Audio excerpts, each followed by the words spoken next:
messenger, let them know hell's close. Black burial, the devil in a black cloak. Street gospel, light of the temple. Sword swing, killer live from the ghetto. The hood messenger, let them know hell's close. Black burial, the devil in a black cloak. Yo, what is up? I want to welcome you to the Street Gospel Podcast. I'm your host, Dave One.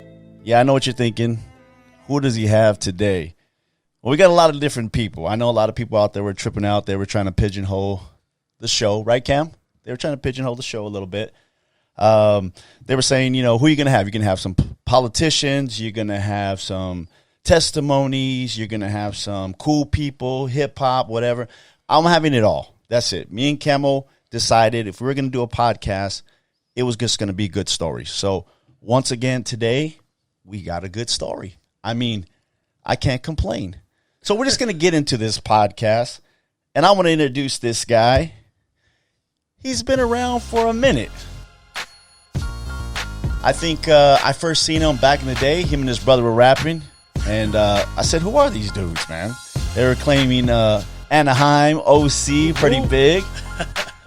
He's a father, number one, a husband, son of God, a pastor, a musician, a rapper, a motorcycle enthusiast. I'll just call it like that, all right? That's good. We'll get into it a little bit. That's safe. But a good brother I had the opportunity of meeting and getting to know. I mean, we've been around the same circles for a long time. So I want everybody out there to give it up for my man, Chill. Yeah. Chill Aguilar. What up? What's cracking, bro? What's cracking, bro? Thanks for having me, man. Hey, man, thanks for making the drive out here. I know it was a little bit of a mission. It's a little bit from the Hollywood area to here, Right. you know, but I do things for brothers, you know. You support brothers who supported you over the years, and you've always shown up and supported and been, you know, Right. cool dude, you know. I've seen you guys. I did a little bit of music back in the day. Yeah, I remember. You know, and I would see you guys. I think the first time I really was paying attention was I would watch Channel 40. TBN. And they had a video show. I forgot what it was called. G-Rock. Yeah, like right? skateboarding, kind Yeah. of like MTV. So they played rock music, and That's all they played. I had a little band. I remember. So we'd be watching it, and we'd be hating. You know, we're better than that band. Yeah. We should Rob Laver. We're better than that band. for We sure. should be on there. POD was on there, and I would be like, man, they're dope. I had props for POD. Yeah. And then I would see a video, and it was a bunch of dudes mixed, all look rowdy, bikers, cholos, in the backyard. You and your brother rapping on the roof, jumping off the roof into the pool. I think you jumped in the pool. I don't think right? I did, but somebody Somebody did. jumped in the We pool. pushed somebody off the roof. So I'm like, who are these dudes? And I remember the little hook. It was like set free, da da da da da da da da da da da da, set free, and everybody was, and I was like, oh, these dudes are dope. And then You weren't hating. I wasn't hating. Okay, cool. Honest to God, I was just like, I'm glad to hear that. I was thinking in my head, how are these guys getting on Channel 40? And they're on G-Rock. G-Rock only plays rock, but these dudes are on there. Yeah. I mean, that was, to me, that Crazy was, story, yeah. And then I remember seeing, I don't know if it was an article, I don't know what it was, but I think it was, what was it?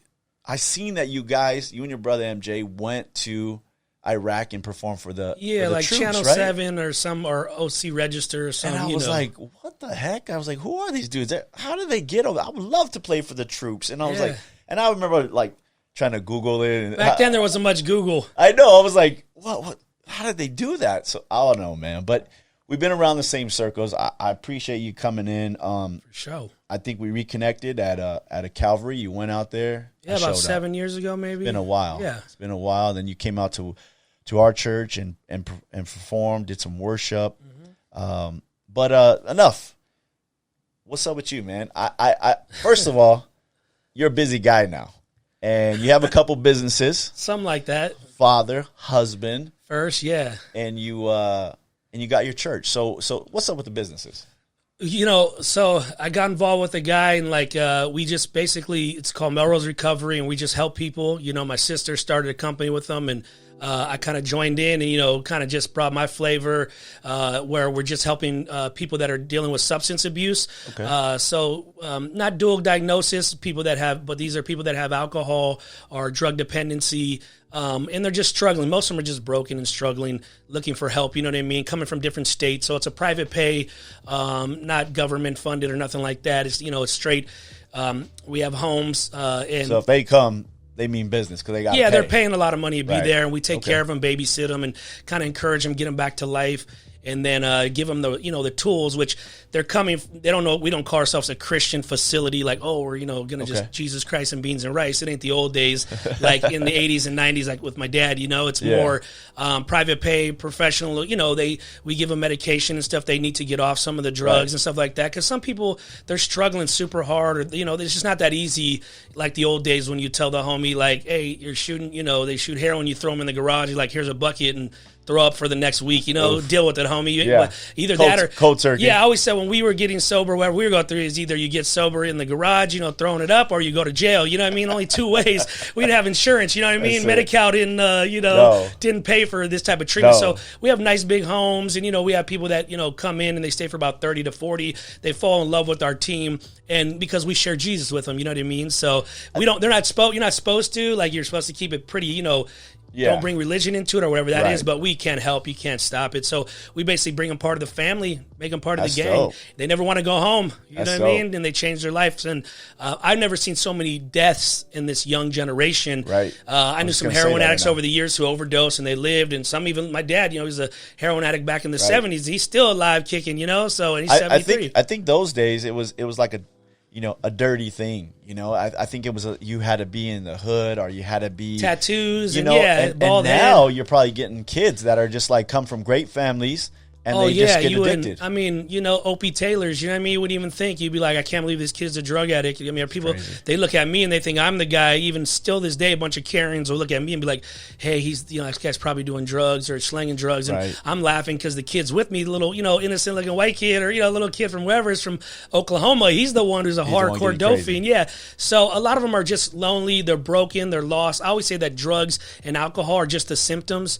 That ain't the real problem. The real problem, it's a heart condition. Right. And when your heart's jacked up and you have no direction, your parents don't, they're working all the time. It isn't just rich kids that come in. We have some, but it's basically just parents that work hard and they just have no time for the kids or they can't handle their kids. And, it's like everybody just wants to be a part of something. I don't care if you're in the Midwest, if you're in Europe. They come from all over and they just, they want to be a part of a lot of them, it's not even the addiction that's the problem. It's a heart condition. And when you start telling them about God and how God changed my life or their life, they're like, wow, I relate to these people, So I think the biggest thing is it was kind of like what we've been doing for decades, helping people for free. Yeah. So now we actually, get pay to do it, and we don't have to use the church card or be like, oh, this is a Jesus recovery. It's like, nah, this is like, you want help, we're going to help you first. Right. And then we're going to tell you about a man on Calvary who saved our lives and changed us. But that may not be your thing. You may not, believe in that. And a lot of them don't believe in God, or a lot of them been hurt by church. Sure. A lot of them. Sure. So that's why they've turned to alcohol or drugs to numb the pain. I mean, I had a guy on recently, and that's what he talked about. I was tripping out because he was hurt. His family, that's all they did was be saved. His mom ended up falling, and then he just steamrolled with a bunch of other church guys. Yeah. And got addicted and got all messed up, man. So it was a lot of church hurt, a lot of things, man. Addiction it's a new face now of addiction. In our day, it's like, okay, addiction's an old, get high. Cholo dude who looks all, old school dude, from the Pinta who's all tatted up and like, looks like a dope fiend. And he's probably the guy. Now it's not like that no more. It's that kid, that suburban America kid who looking you're like, something. And bro, I've never seen in this business, we've had a lot of success, but I've never seen so many deaths from this thing called fentanyl. It's 50 times more potent than heroin. I mean, we're talking about music, and you're in music, but Mac Miller. That wasn't that with the Mac Miller, fentanyl? the one guy just died. Juice WRLD, all those guys are fentanyl or some types of benzos. You know what I mean? So, but it's glorified. Like kids, that's all they hear. It's like it's what they're hearing in every song and It's just it hypes them up to think that that's the real life. In reality, that's not real life. So I seen kids who just got high, they leave us after, 40, 50 days of doing great. They go back, they're ready to go back home. And just one little, fingernail sniff of that What's the fentanyl. success rate, bro? realistically, for a kid, 20-year-old kid, maybe been hooked on drugs for a couple years, comes to your facility, and this is not to talk bad about your facility. This is reality. Real, right? Oh yeah. I mean, when they come to your facility, are you automatically thinking like, okay, it's a given that he's gonna just have a mistake there and he's gonna go back? Bro, you know, I know that's a great question. That sounds so negative. But being in ministry and with my dad and him helping people over the last 40-something years, I've been really good. You know how they have dudes who are prophets in the church and dudes who like call out, hey, you're going to get $1 million, or hey, your marriage is probably going to have drama. Oh, okay, that's deep. You know, I want a word, prophetic word they call it. I call it pathetic word sometimes, you know what I mean? Which I believe in prophetic word, but I'm saying sometimes people think they're going to give a pathetic word and tell you what you're like, oh yeah, you just got married, you're probably going to have a kid soon. Ooh, I'm good at that, but I'm a street therapist, so I do it good in the streets and in the real life. You know what I mean? Not between the church, you know? And I can see a kid right when they walk in and tell you if they're going to last. Really? 95% of the time. What are you seeing? What I see? Yeah. Oh, I could already tell by when we pick them up from the airport.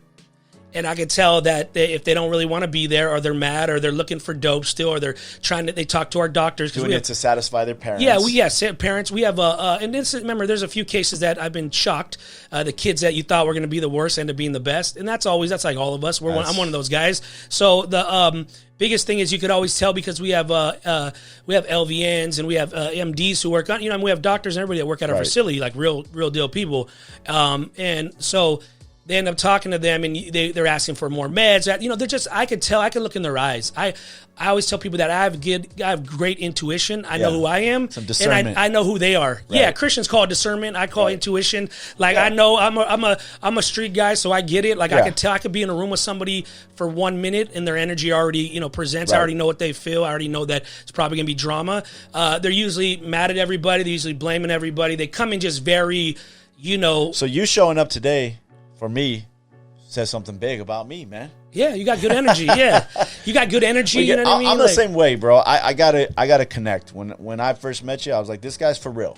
Yeah. There's no pitter patter. I'm not for everybody. Yeah. I already know that, and I stopped trying to fit into that a long time ago. I feel you on that. Because I saw how my dad was, and I saw that he wanted to be part of a team most of his life, but the reality is, he didn't fit in good with the team. He had to make his own. So just for everybody that don't know, Chill Aguilar is the son of Phil Aguilar. Yeah, Phil Aguilar. Pastor Phil, Chief. Is Pastor Phil, Chief. You've seen him on Channel 40. I mean, I was laughing because I've seen a lot of. I've seen your dad through the years. Yeah, he's old school. It was the pompadour. Yeah, it was the long hair. Yeah. Now he's like, he got wild and wilder. You know what I mean? As he broke out of the church, because remember he got saved in prison in the 70s, right? So when he went there, he was hardcore, dope fiend. You know what I mean? And he was just gangster. I mean, he didn't want to roll. He was gangster enough where he didn't want to roll with the Mexicans. He didn't want to roll with the whites. He was like, I want to be at the front of the line. I want to eat first. That was my dad. He's that guy. He couldn't take orders good. He couldn't hold up a wall good. He's kind of like a coconut. You know what I mean? From Orange County. So he was always getting himself in trouble or drama, right? Karate, black belt to try to get out of drama, but then make him more tougher and crazy, but just stole from his family, did everything you could think of. Any testimony you hear, he did it. And when he got to prison in the early 70s, he had a radical transformation where, not this gang member guy, not this ex-cholo or ex-biker, all this. That guy didn't lead him to the Lord. It was a short, chubby, white old guy who just shared the love of Jesus. You know what I mean? That's usually how it happens. Yeah, man. And he gave his life to Jesus in prison, and like in Chino State Prison back in the days. If you're old school, you know where that is. And so I read, going back to that, I read a little article about your dad early on how he got saved. So he said, and like you said, he was always like a leader, did his own thing. He said he got saved with two other guys. Yeah, you got it. And then the homies came, asked the first guy, hey, is that legit? Yeah, you mean business? Because in prison, if you get saved, they're okay. You got to play the politics, but you got to be for real if you're saying that you're a Christian. They'll give you a pass. But if they hear you over there talking about people and bad mouthing, kind of, I think I kind of like that for the church now. We should have that. You know what I mean? Like, you get checked. You know what I mean? So I love that about your dad. Yeah. Because he said that the first guy they asked, and the guy's like, nah, that wasn't for real. He denied it. I was lying. Josh and the preacher or whatever. And he asked your dad, and your dad was like, No, I was legit. I'm serving. Yeah, Jesus. what are you going to do about it? You know, That's because it. he's freshly saved. Right. You know, he don't know. He's thinking I got to knuckle up with this guy. You know, because they're you know some Right. dudes approached him, and yeah, from then on, he was looking like at 10 years, and from then on, he said, Jesus, I'll stay in here as long as you want me to stay in here, and he was excited. My mom and him were like not married at the time, and she's like, you don't want to come home? He's like, I want to, but if God wants me to be here, I'm going to do this, and I'm going to serve the Lord. And he would eat the quiche or whatever tasted nasty, the food, and say it was like the greatest. He was praising God at like midnight in his cell, and people were like, this guy's nuts. But he had a, come to Jesus moment, you know what I mean? A Saul to Paul, you know what I mean? The scales were lifted from his eyes, and he had this radical thing that happens when we first get saved, you know, and God just changes you. So from then on, he started, God got him out early, you know what I mean? Because you're serving the Lord. You end up, being a janitor there and just like, doing everything that's not cool to the homies, to us, to our culture that we think's cool, or, when we were growing up. And, didn't hang with I always say he didn't hang no more with the people at the back of the class. The people at the back of the class, my homies growing up, we were always in the back of the class joking. We didn't learn nothing. That's why God always made me repeat the class a lot of times in life, because I never was learning. I always just kept on talking and doing this and wanted to be, So he had to like leave that crowd and not, realize that, now he's part of God's kingdom, and he's, and he started reading the Bible when, how he gets hungry. All he did was eat and drink the Bible, it was like milk, So when he got out, he started... he started a Baptist church, Baptist, I don't know the name. Which is crazy to us, too, because, I mean... Oh, he was a straight, he's gangster. To be Baptist and to be a biker and stuff, that was unheard of. Yeah, he was just doing what he was taught from his pastor in church. I always say that we're like dumb sheep, you know what I mean? And we follow the leader. If we get saved, we're excited, we go to church, we want to do what we're told to do because we've been doing our own thing for a while. Which was cool. Yeah. I mean, in those days, you'd come with the 3-piece suit. It was unheard of to go to church. It was discipline for him. He needed it. Right. The pastor told him, hey, you need to like be humble. You can't sell drugs, and you got to get a real job and all this stuff that he never did before. So he needed that stuff in his life. So he went to seminary school. He went to Jerry Falwell's, some Baptist college he had in the West Coast, and he became, straight. I guess he knew everything he was against now. They taught him you couldn't go in the water if there's another woman in the water at the beach. We couldn't watch Christian TV, all that stuff. And we were just little kids at the time. Straight strict. Yeah, straight strict. But it was good for him because it's a guy who had no rules, had no boundaries, and hurt a lot of people in life. So he needed that. Right. He wanted to follow he was one of those guys who believed everything the Bible said. He didn't pick and choose the scripture he's going to follow. He was hardcore. So he just followed the lead with his pastor. So yeah, he did that. And then he started bringing homeless people to the church there, because he thought he read the Bible saying feed the homeless, clothe the needy. And so he started doing that. And then, so were you born into the church, or were you? I was born on a pew. Okay. Yeah. So you were, So I was, I was like Cam. He's born into the church. 39 years, born, I'm 40 now. So that's all months. you knew for a lot of part of your life. Bro, that's all I knew was Jesus Christ and beans and rice, and you know what I mean? And help people, and show up to church, lift your hands, you know what I mean? I just followed the trend. That was our culture, and so in 1982, well, they kicked him out of that church, in a loving, brother, anytime somebody says, hey, God got some word for you, or hey, I need to pray with you, God's been, anytime somebody tells you that, you already know something's about to be on and cracking, you're getting fired, or you're getting kicked out of the church, there's going to be some bad news. Why did they kick him out? Because he started bringing homeless people to the church. And they were smelling, and they were doing drugs in the bathroom. And this is a Baptist conservative church. How great they are. Kind of like some churches are to this day, which is a lot of them are. And he says, well, I thought we were supposed to help these people. And my dad was making a little money there. They made him. My dad's he's been a gang leader, been a biker leader. He can build things, right? He's good at it. Yeah. So they knew he had he was bringing all his brothers and he got everybody saved. He got his sisters, his father-in-law. He's a soul winner. He's a soul winner, man. Yeah. That's the way to sum him up. That guy's a soul winner. And he has this gift of just helping people, man, better than anybody. Till this day, he could just go into anywhere he's at, and just people want to be around him, and they want to hear, and he can share Jesus with them, and they bring him to the Lord. So yeah, he basically they kicked him out, hey, we love you, we're with you to the end, brother. This is the end. Get your Bible. He had still 3-piece, had a big glasses. Were you on. Around then? Yeah, I was like a baby, just born, 1 or 2, so I was just a little baby. It's your older brother Geronimo.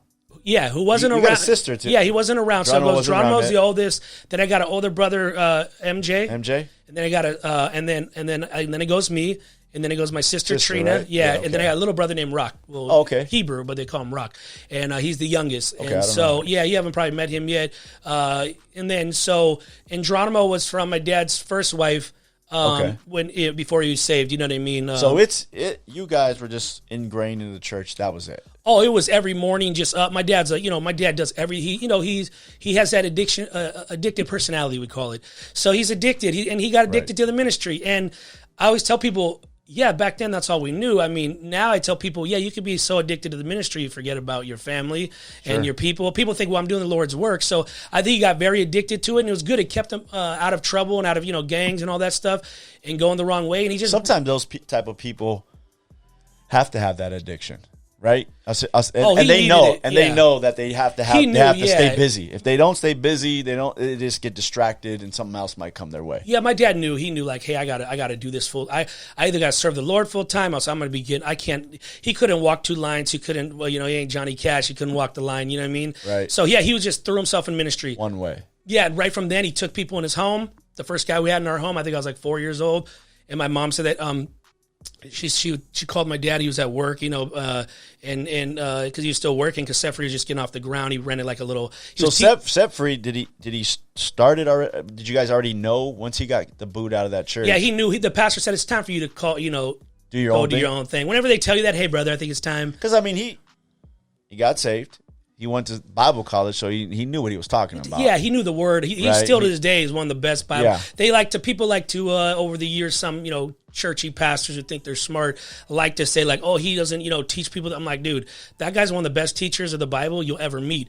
He just works with a lot of people where you ain't going to give them the meat, but you ain't going to give babies meat right away. You got to start with some milk. You know what I mean? So he just knows how to. He's a great mentor. The guy Filthy from Korn. He's taught that guy about the Bible for the last 10 years. You know what I mean? Right. That guy's a super smart guy, not the Bible. So he's gang members out, whatever it is, he's helped people. So he knows. He'll school anybody, on Bible, because remember he went through college and did all that. He did it the real way, not like, oh, you've been serving at the church, or you're how churches do. Hey, you're gonna get your little Kinko's copy that anybody can make online, and we're gonna make you a pastor. You know what I mean? No, he went through the hard knocks of being brown. With all white dudes at a college, being prejudice was back then. You know what I mean? And being no money, barely could survive, and so your dad started doing the home thing, getting people right away, helping them. How did it start? The first guy he ever brought in, I was telling you, the first thing my mom calls and says that back to the story is the guy's pulling his teeth out with a pliers. Yeah. That's, pulling all his teeth out in the backyard, and he's supposed to be doing gardening work. And so, that's the first experience we had with this is real serious. And my mom, of course, me and my brother were the first, 2 born, MJ, my older brother, and me. So we were just like little babies, pretty much raising it. And then my sister came along. But yeah, he built from within, started having more kids. He says, he always tells people the best way to build the church I did is just had a bunch of kids, and then they have grandkids. And so then got all his family saved. Yeah, he has 5 brothers, 1 sister, I believe, or 4 brothers, 1 sister, something like that. And then they started bringing their kid, it became all family. And then he rented he's a hustler, so he didn't have no money, but he started putting ads for karate lessons, Okay. He's karate, he's black belt. He's a black belt, yeah. And so he started charging people to come, and then he met a few people, and they fell in love with him as a ministry. He has this thing about him. He has a great charisma. He's a great he has this presence where you're just like, man, yeah, communicator. I always tell people, they say, how do you help so many people all these years? I said, because the Aguilars, they relate to our brokenness. People do. They're comfortable with us. Right. There's no judgment. They don't, and so that's what he had a great way of sharing the word of God in a new, cool fashion. Yeah, not this old school, because he was still real, he still called himself Set Free Baptist Church when it started. Okay. So he was trying to be Baptist and roll with the gang, but in Orange County, they started telling him hey, bro, you got to take the Baptist off. Yeah. You're more free-spirited, more especially in Orange County back in those days, Pentecostal. Right? Yeah, Orange County. He's in Anaheim. They used to call it Planaheim. You know what I mean? Yeah. Still pretty Disneyland. Is pretty much runs that place. So, long story short about him, he did that. He started Set Free in 82, and from then, dude, it started exploding. So, for everybody that don't know out there, Set Free is I'm not saying it's the equivalent or anything like that, but it was a big movement. It's right Calvary, after the Calvary Chapel, Victory Outreach, Praise Chapel, Set Free. It's one of these type of movements, right? Yeah, and I think all those were great movements. They just, a lot of them cater to one style of people. Right. Like Calvary had the surfers, and they had the hippies. Then you get to the Victory Outreach. I got I think you told me one time, you go, dude, I never met a guy. I was playing at Calvary, and you go, I never met a guy that Yeah, you played everywhere. Played everywhere, like Calvary, Victory Outreach, Praise Child. Everybody loves you. I go, well, yeah, it wasn't always like that. You know what I mean? But at this time in my life, yeah, I can get along. It's like I got friends from every gang, I always say. You know what I mean? Right. Like, I don't get along with all of them. I got some friends. Me too. Yeah, I'm the same way. And it shouldn't be that way in Christianity because we're all going to be in heaven together. And then there's no going to, I always tell people, all your titles are going to be ripped in heaven and it ain't going to even matter. So, so we're all going to get in. So I don't know. So my dad, started doing his thing. And it was what I say about Set Free was different is that you had cholos next to businessmen. You had businessmen next to gays. You had gays next to bikers. It was a crazy mix. It was a crazy mix. Like I said, when I seen your guys' video, that's what I was like.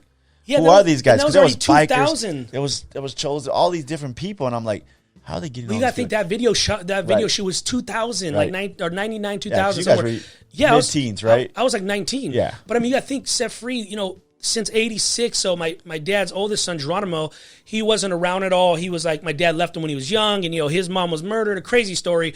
And then Geronimo came back into my dad's life years later, why Set Free was just still a little Baptist, but my dad was getting wild before that. Like, he was doing songs where, like, my mom and them would sing up there, and they would move a little bit, like, left to right. So was he getting knocked on for that? Oh, for sure. Right? Oh, yeah. Because nobody was really doing that. By 85, there was over like 400. It's packed. You know what I mean? Probably about 400. But that's a lot.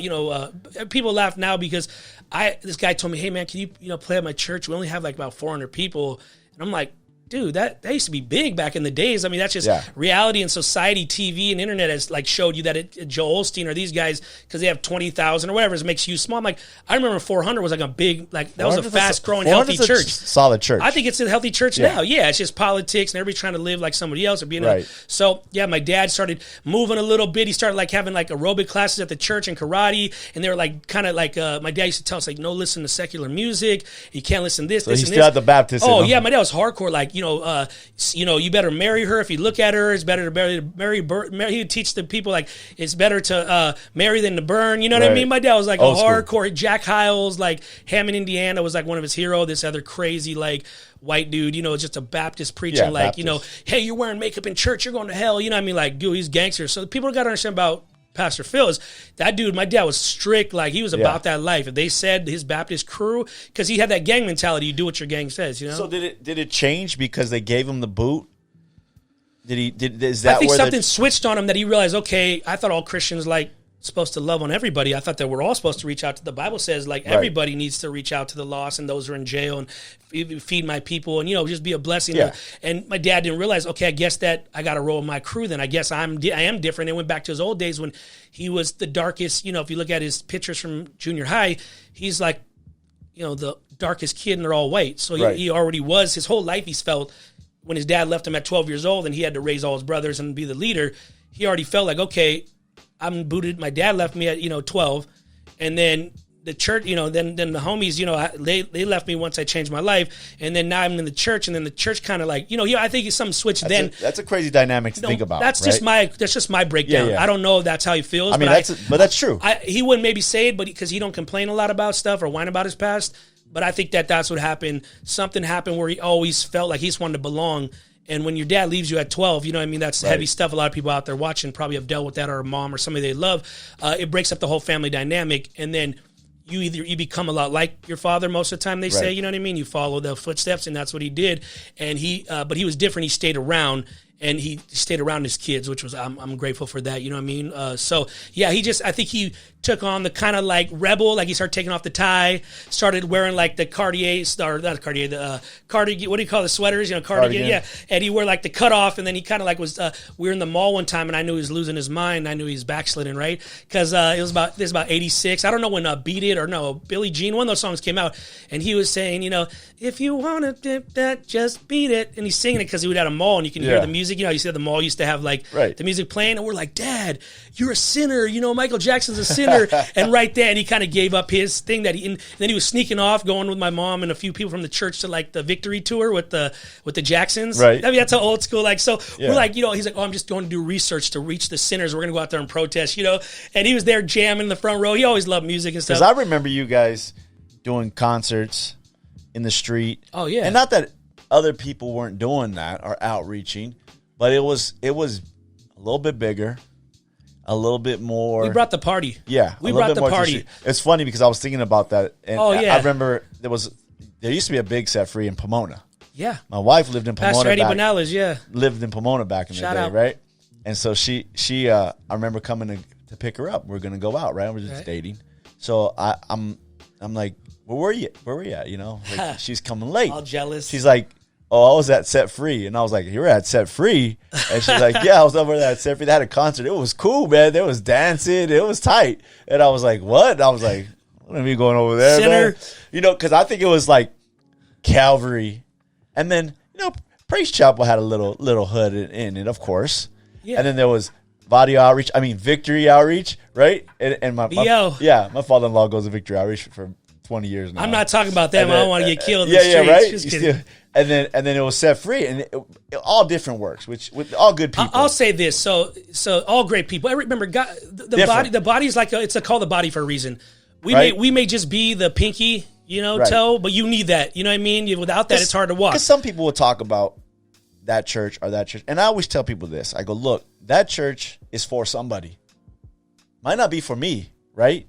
But it's for somebody. Yeah. And if they feel at home, if they're comfortable there, if it's good for them, then great. If they find a home there. I mean, I went to VO with my father-in-law, and they were honoring veterans. He's a veteran. Oh, so cool. I went there. I'm not into the style like that anymore. I mean, they were still rocking them suits, shiny shoes. Oh, yeah. But that's their culture. But I thought it was cool because I hadn't seen that in years. Yeah. Right? And I was like, man, they was loving it. The big church right here in Chino, I was there, and I was like, this is cool. So every church has an avenue, like the body, right? It's I mean, there's a church for everybody. That's what I'm trying to say. And we never tripped on that. I think growing up, like, my dad never was talking to us like, oh man, can you believe Calvary does it this way or Victory? He never tripped on that. Right. But again, he had to like make his own flavor and his own style and reach them because he's reaching people and they're just coming left and right. And then he started Homes and then TBN, he got involved with them and TBN was like, we love what you're doing. So Jan Crouch and Paul were good friends of his. And then the power of TBN media for everybody out there was back in the day was Channel 40. Yeah. So they'd have the little 714 number on the bottom. Still, yeah, the lady with the big hair, wild hair, like cotton candy. But your dad was probably one of the first. He's the first gangster that ever went on stage there, probably the only one. Like Nicky Cruz was on there for a little while. Yeah, he was wild, the Mau Maus, yeah. But your dad was a little bit different because he never held back. No, my dad, he went on there. You could see the first time he went on in like early 80s, he's a little more conservative. And then he just busted out and like just started being who he was. I think it's like he's peeling back layers. God peels back layers, and really you become who you are. You know what I mean? Like God could use my dad more mightily when he really got down to who he was, and use us. A lot of people like to put on a front, or they go to I get it. It's all good. You go to Bible seminary, you go to churches, and you want to be like you're like who your tribe is. You want to they say wear polo shirts, wear polo shirts. Right. If they all don't lift their hands, I always laugh about that, bro, because pastors have went through the little phases, right? You never really changed your style. Your dad. He changed his style, but it was always it was the biker style. It was he changed in the first 8 years, probably. Like he changed from his Baptist days to. I laugh at the church pastors now because they went from those bedazzled eagle on the back shirts, right, and these big the wild ones, Us Religion jeans, and then they went to these skinny jeans, and then now it's the V-neck with a little chain and a key. And the little pants with this. Is it? Yeah, I don't know. I don't go enough to church to the churches, I'm not like that, right? I mean, if it's your style, it's your style. I mean, of course you're going to change with the times, but you could still have that little flavor. I think that's a great point. But I think people, in order to attract people to their church, they go, well, let me change my style. And I'm like, man, bro, you're like 50 years old, and now you want to wear these ripped jeans. I mean, for sure. It doesn't match. What are you doing it for? Well, they're trying to follow what they see on TV, or they see like a pastor's hip or young, and they want to be. They think, well, if I be hip and young, I mean, I think my family's always from the early. You got to think we're way back before. I mean, we were doing T-shirt brands and all that stuff back in the early '90s, and so for us, we deal in authenticity. That's what we're the best. I mean, everything we've done has been pretty original, pretty like we've set trends. And when you set trends, you don't always get the props for that. You don't always get the praise, but you've set them and you know. And I always tell people like my dad, he just was moving with the times. He would have big. It was '86, so breakdancing. Yeah, breakdancing was big. So he opened up the church and let them break. No other church was letting them break. I mean, I won't name the churches, but there was churches when we'd have hip hop concerts. They'd be like '87. We had JC and the Boys and all these rappers, Christian rappers, Dynamic Twins. All these guys would rap at our church because they couldn't rap nowhere else. They weren't allowed to. And man, we had churches like ones that do rap now, like they invented it. We're like, oh man, my dad would get letters like this. You guys are sinners. This is devil's music. So he was taking flack again and again. I felt every day no matter what he says, he was being pushed away from, the normal Christian, Calvary type style, whatever we were supposed to. And, like Chuck and those guys were like, he loved those guys. They were like right down the street from us. But I think what happened is they started losing a lot of members from different churches. And their church members like, everybody wants to go where the fire is, like where they want to go where the good music is. Sure. That's why I don't care what anybody says about Hillsong or any of these places. They're packed because people want to go where it's popping. Yeah. They want to go. People are hood hoppers. They want to go.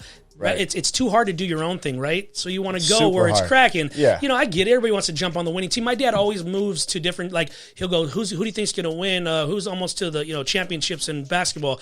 I go, well, I think our Lakers have a good chance. He's like, okay, well, tell me when they get to the end, championships are like the Super Bowl, whatever team's in. Tell me which team's winning, and that's the team I pick.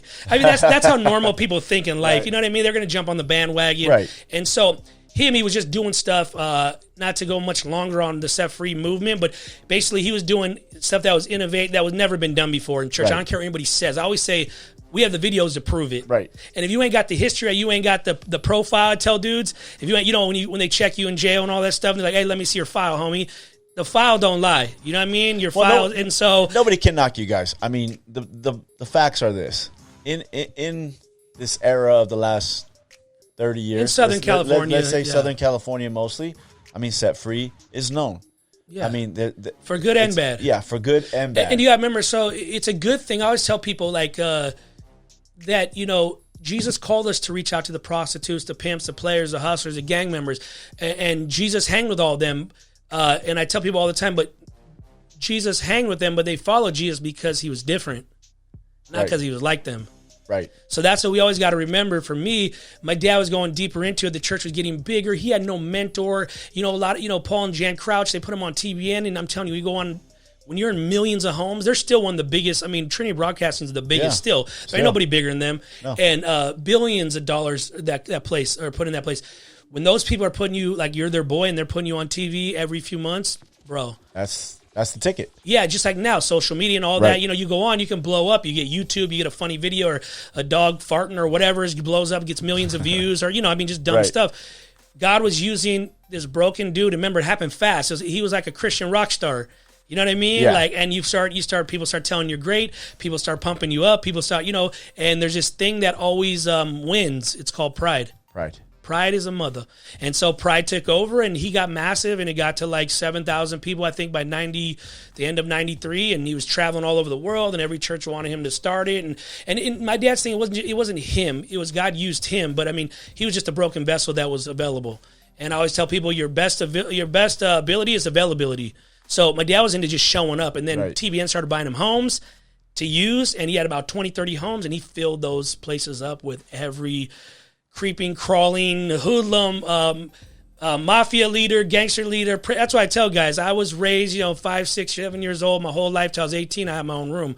I never had my own room. Me and my brothers, we had I'm talking about leaders. Clothes, everything. I'm talking about leaders of outlaw clubs, leaders of like real deal dudes. Like not these guys that are like, I know a homie or I banged for a few years. I'm like, nah, dog. You want to let's do facts. Let's get on business. And I had dudes, we're 11 years old watching dudes try to jump out windows because they're so high, and dudes are, so my dad didn't care. I mean, my dad was like, he'd take anybody home, bro. If he met somebody on the street that was hurting, you want help? You want to change your life? Get in. And that's how he built his ministries. He utilized those people. You get them on their feet, get their lives back together, and then they go out and soul win. Get somebody else. Soul win is the key with him. That was his hustle, Let me ask you this, Chill. What? Authenticity. Oh.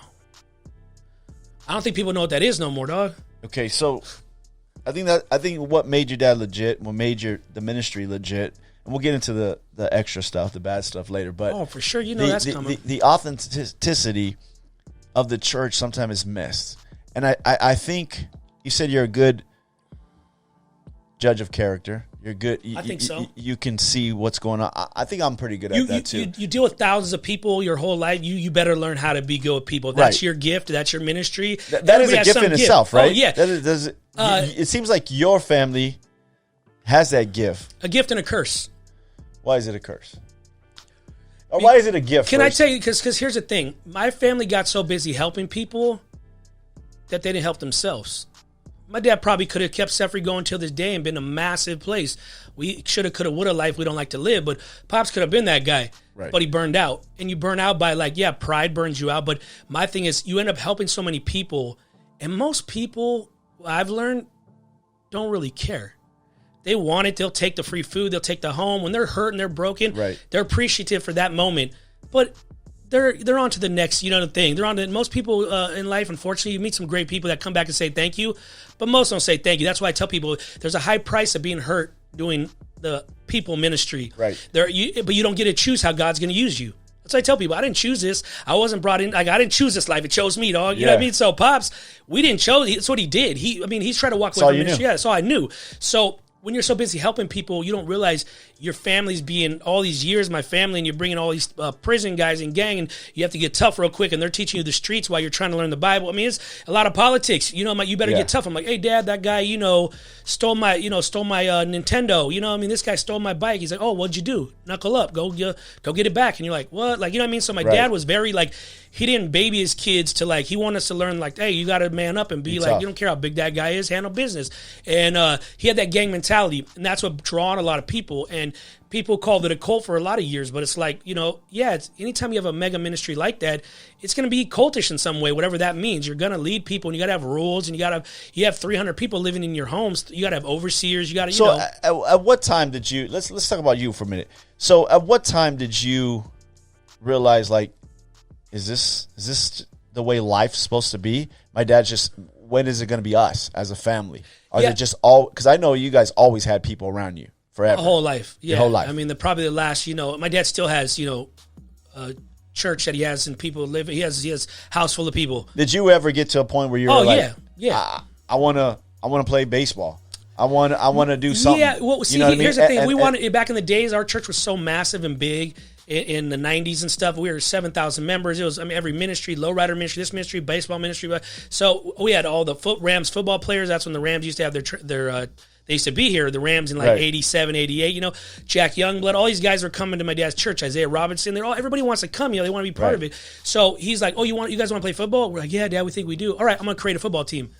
And then he make all the kids from the church that weren't no good, the ghetto kids, some were good, some were bad. And then so he built a church. Oh, you want a baseball team? Okay, I'll build you a baseball team. So by that time we were mega. So everything was based around set free. Everything was the very cultish, very hey. Did you ever get any resentment? Of course. Towards that? I think later on down the road. So what I'll say is that during that time, we didn't want to wait 3 hours in line to talk to our dad. Ooh. We didn't want to we used to have to share your room. Yeah, I don't share a room, but that's all we knew. So if you said anything against it, you were going against Pops, and we all loved our him. God. Yeah, our God. Yeah, exactly. He was God's right-hand guy. That's how we looked at it. He was God's little helper. You know what I mean? Where we thought the direct line to God was through my dad, and that's what most pastors fool their people on, us included, was that no, we all can go straight to the Father. That's why my relationship's great with the Lord, because I can go straight to the Father now. But I used to think it went through my father, it went through my dad, my earthly father. When did you figure out that it didn't go through your dad? Well, as you get older and when you're young, you're just playing with G.I. Joes and having fun. And it's your dad. You look up to him. Well, you got to understand, this was our culture. So my dad made everything cool. We had, our houses, we always had a party. So everybody likes to go to a party, and you're just a kid, so you're always going on. My dad had pizza, right across from the church. We had a pizza restaurant. We had a taco stand. He owned all the. He was a hustler before hustlers were doing it, and but he never took the money. He always just gave it out. That's one thing. He wasn't smart like most pastors. They take all that money. A lot of pastors, big ones, they have book deals. They take it. He didn't do all that. He get it and give it out to his people. He give brothers cars, give bikes to guys who needed Harleys. He was a very giving guy, and so he didn't save nothing. He didn't have no college fund set up for us. Right. So during that time, it was about when a lot of the scandal and drama started happening. Which, believe me, back then you couldn't tell me different. I would think my dad walked on water. But now we've been through it, and we know that, we all have fallen short of the glory of God. Sure. And my dad just had such a big operation going, and we started seeing the cracks. Relationship. Yeah, we started seeing like, okay, my mom's not really and around. how old are you at this time? I would say like 11 or 12. So you start seeing a little bit. Yeah, and cracks that's heavy in because my dad and mom never argued or fight. That was even more weird. Okay. Most families you see the parents argue. Mine weren't like that. My mom was a Sicilian woman, like a loyal, quiet, like she's one of the closest people I ever met to Jesus, And we used to be like, dang, she don't get mad. Like Pops is over there, with girls around him or this. And so your father blew up. He blew up. And it's then, the rock star story, bro. Christian or not, secular, right. And then the power came. Oh, yeah. The pride came. Yeah. And the females came. Oh, for sure. Yeah. What's that quick song? First you get the money. First you get the money. Then you get the power. Pops then you is, get the. Oh, yeah. Hand in hand. Yeah. DJ Quick. Right? Yeah. I mean, Pops is a living. That's what I tell people. He's a living epistle. He's a living scripture. So when you found out Pops was having an affair. Yeah. We got to remember that we're a hear no, speak no evil family. Okay. And at this time, what does that mean? Explain that to me. Code of silence. You know what I mean? Two can keep a secret. Two can keep a secret if two are dead, or however that goes. That type of, the mafia. We grew up on Godfather and all that stuff. We don't talk bad about. No, you remember Pop. we're raised around prison guys, and we're raised around outlaws, and their whole thing is always defend your father. Keep that under wraps. Always be code. Hey, that ain't their business. Don't let nobody know. They don't need to know. But see, I always learned is that if there's no brokenness in the pulpit, there's gonna be none in the organization. And when I started seeing people dress like my dad and look like my dad, and like started seeing people wanted to be like him, and women wanted him, I knew that I was 12, but I knew enough like this. I knew enough Jesus that this probably isn't the right. It wasn't like we were drinking or smoking. My dad was against all that. No smoking, no drinking, no this, no. Yeah. But there's still stuff going on that, is bad. So I started getting more angry, getting more gangster, getting a little more, nobody's going to tell me what to do. But it was another thing that he was triggered, is all going back to his past he didn't deal with, was being booted out of certain things, and the church booted him out of the Baptist church. And I'm not making excuses because he's a big boy. But I realized that my dad started me against the world. He was the Tupac before Tupac of the Christian generation. Right. Me against the world. There's something, everybody think that's cool, right? To be me against the world. I don't think so. Right? But the problem with that is there's a lot of underlying problems that are buried making you feel me against the world, correct? I think people hide a lot of stuff when they get that attitude. Obviously, if we talk about Tupac or whoever, he had a lot of issues. There was a lot of things that attitude came from. Yeah.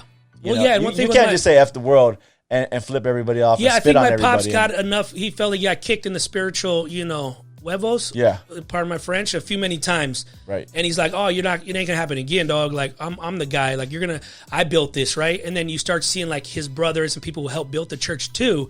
Different people that were part of the organization. That's when you start seeing the good people go. Churches beware.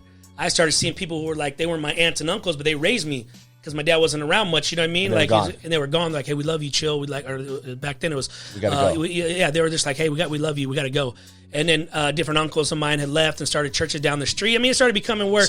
And then Pops even got more mad because he felt like people were bailing on his team. He couldn't look at when you're living in sin. Any of us, you cannot see very well. I always tell people, when you're deep in sin, you think everybody's against you. You think that the world, you become Tupac syndrome when you're in sin. Yeah. But if Pops was the type that you got to remember during this time, all was a time when Calvary came against them and started, this one dude from Calvary, I'm not going to say Chuck Smith, but a guy from Calvary, a big-time guy, started just putting out letters and this, because, you got to remember, anytime you have something that's amazing and beautiful, any type of organization, a company, a business, a church, whatever, you're going to have people that leave upset.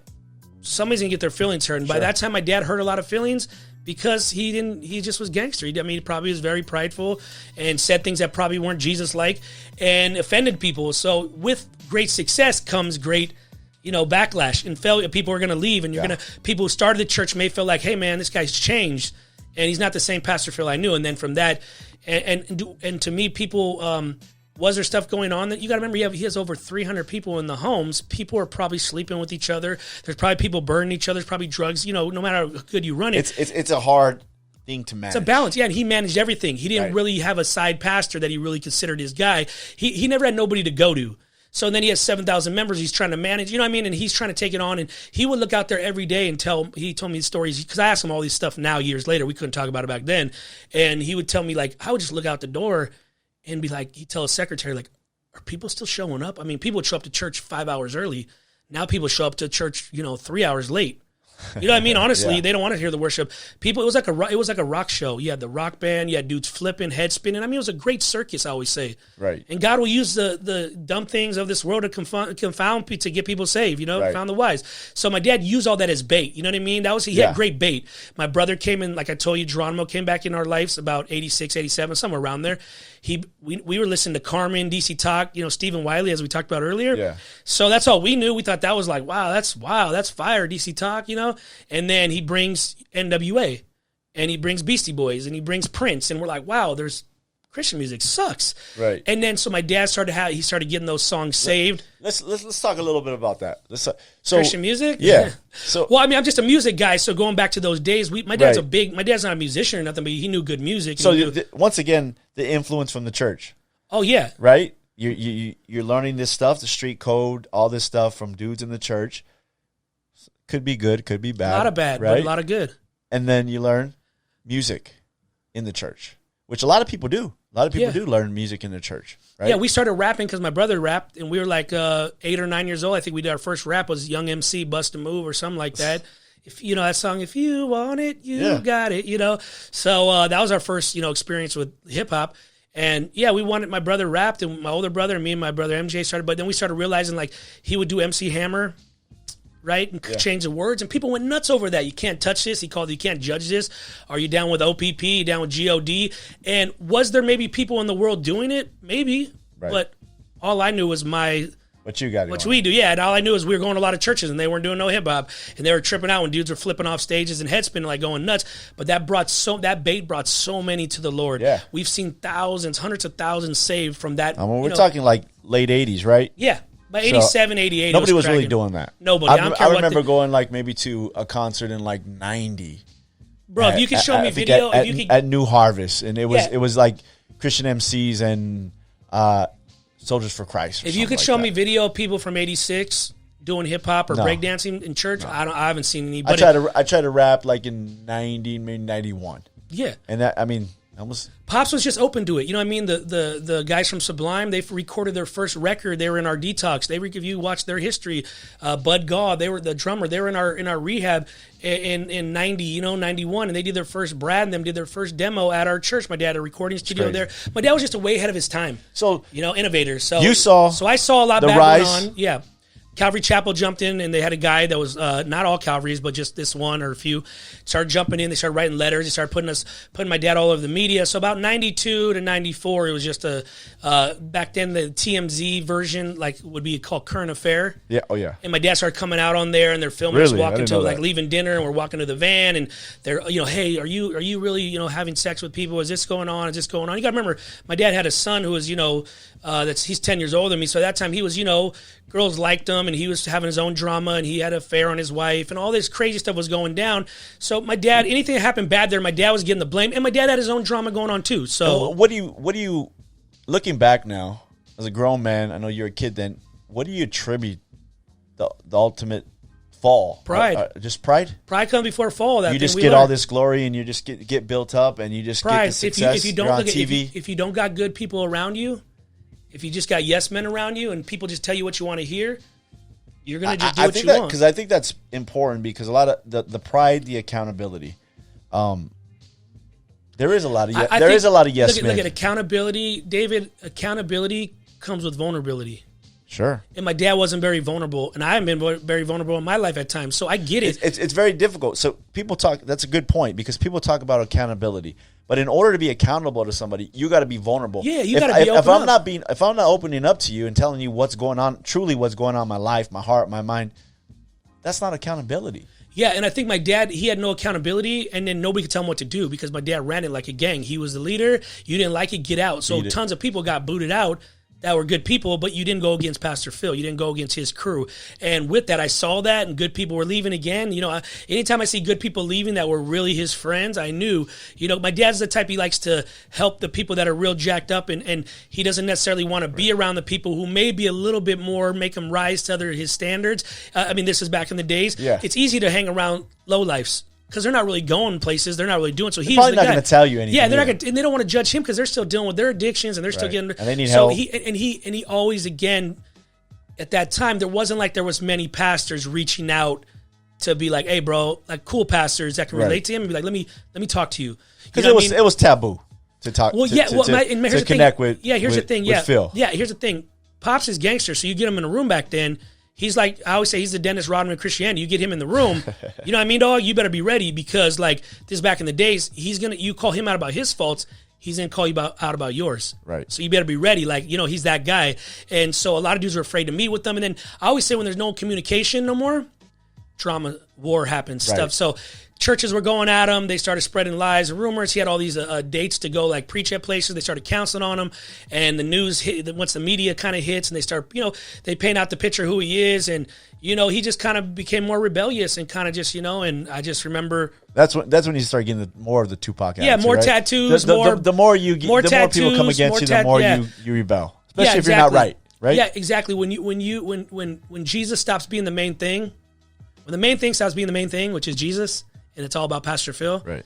You know, and ego. So are you seeing this stuff? Oh yeah, yeah. But you're 12 years old. What are you gonna do? I never had a conversation with my dad. At that age, I never even talked to my dad during that time in the sense of like, hey, Dad, what are you doing? I mean, it'd be stupid me, a 12-year-old. I mean, he's laughing in my face. My thing is, he didn't listen to nobody. If you didn't have a mega church, if you weren't doing bigger numbers than him, he ain't taking your advice. You're small time, homie.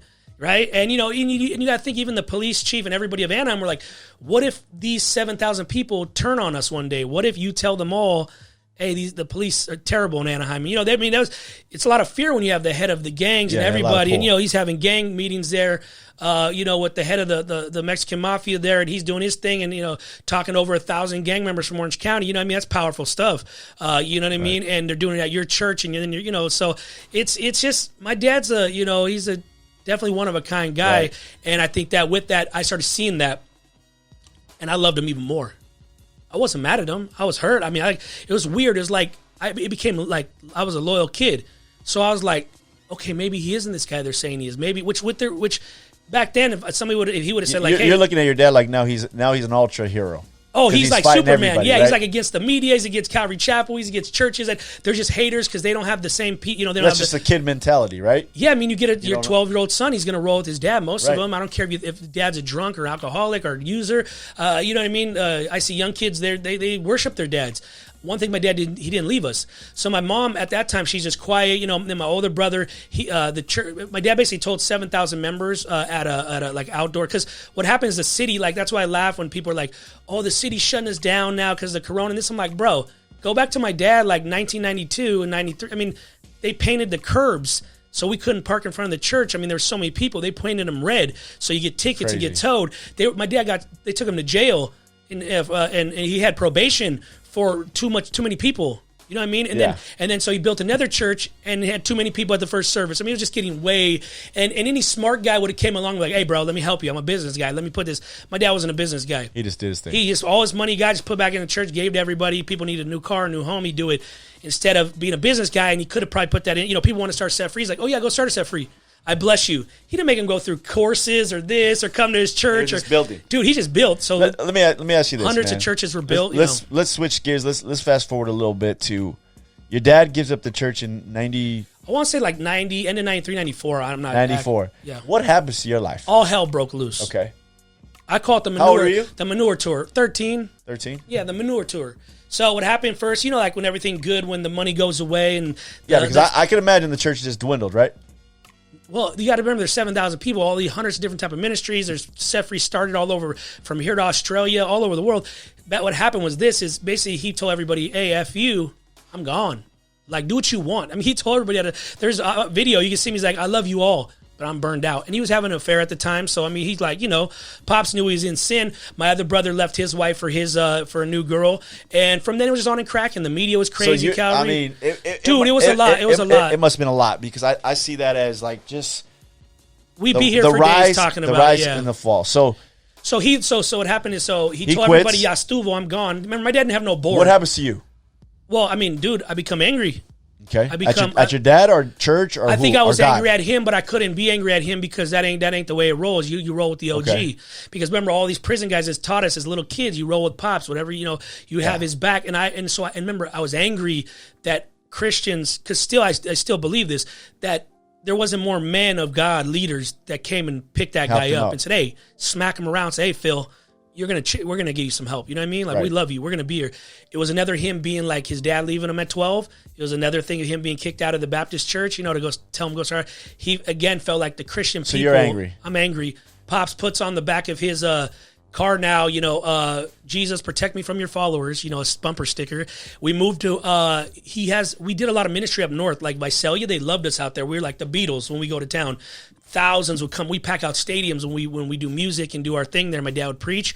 So we moved up there thinking, my dad goes, I got to get away, man. Cause they were like putting up flyers at my little brother's junior high. all those homes that you guys had? He still had them, and then he turned it over to like this guy Wayne Palmer or Bob Nixon, one of these guys. So they were still holding the ground, and they went to like kind of like maybe six. It didn't last. Everybody left to different churches, and they were sad. Some were mad. Their father, he was like a father to a lot of them. You know what I mean? He took you and your whole family. We bounced. Yeah, us. No, well, he didn't just take us and our whole family. He took us and about 100 people. Okay. My pops didn't. I mean, loyal. Yeah, loyal crew was about 100. So now it must really look like a cult. Very cultish. Right? So he leaves this church, says, I'm leaving, which is crazy, right? Yeah, most people get fired for their sin. Most people get fired or leave it to somebody else. They say this, I'm taking a sabbatical, brother. Brother. Pops didn't even say sabbatical. He's like, I'm out of here. Peace out. We're gone. Me against the world. Taking 100 followers. At that time, I could see where it looked a little cultish. This got to be where it looked a little cultish. Well, I think he was more shocked. Like, he didn't know what was going on. I can see your dad running like Forrest Gump, and there's like 100 people running behind him. I think that's it right there. A good analogy. He wasn't like he made them all go. Right. Like, people had kids, and they were married to people, and they were like, hey, my husband don't want me to go, but I want to go, or the vice versa with the husband. I want to pass. I'm going. They call them Now, pass. is there a church up there? No, he was going to start one. Okay. But, so we had a nice, big, like, kind of like... He's going to start one, but no healing... No, nothing. Well, he wasn't going to start one. He's going to do more like outreach to like the gangs and like the streets and just do music and stuff. Not really. He didn't want to do a church. Okay. I rephrase that. He went there and they had like this big villa that we bought, and literally we were there for like a month. And then Calvary Chapel of Visalia, some dude who I get, he's in trouble. I mean, you Google the guy, not even know his name, but he like, we opened a yogurt shop. My dad was trying to open, like, he wanted to do some different hustles, and like we had a skateboard shop. He was trying to do different stuff there, like to reach the community, the kids, right? Because they had so many young people in Visalia and Tulare County that really had nowhere to go. Churches weren't really cracking out there yet. And so this is about 94, 93, somewhere around there. And so my dad brought a group there, and they all loved us there. And, he got there, and then this dude, this Calvary pastor, started putting up posters like, don't let this man around your kids, and picture my dad on it. This is a cult. I mean, and they were doing that. They made these thousands of flyers from, everywhere we went. So we went there, and they basically chased us out of town because my dad, he was tired of fighting with these guys. And was that a perception thing, though? What do you mean? Like I said, if I seen your dad, I know what happens down here. He goes up there with 100 people that just... Oh, like they were furious of like, they were worried about. Yeah. Did these people have like, I mean, if you're looking at, if I'm playing devil's advocate here. Oh yeah. Do they have like a case here? I mean, maybe not to that. At that time, I would say no. Okay. At this time, looking back as an OG, 40 years old, yes. They can see. Would you be that guy that tells people in Burbank? Nah, I'm not that dude. Okay. I don't call cops. Okay. I'm still not that guy. Okay. So I don't think that was right what the guy did. I think that and if you Google that guy, I don't know his name, but that dude got busted for like some weird stuff with kids. Yeah. That same pastor. So the same thing they're accusing my dad for, being this, not that, but being like a womanizer and all that. You know what I mean? My dad had an affair. He did. And he had other things going on, cracking.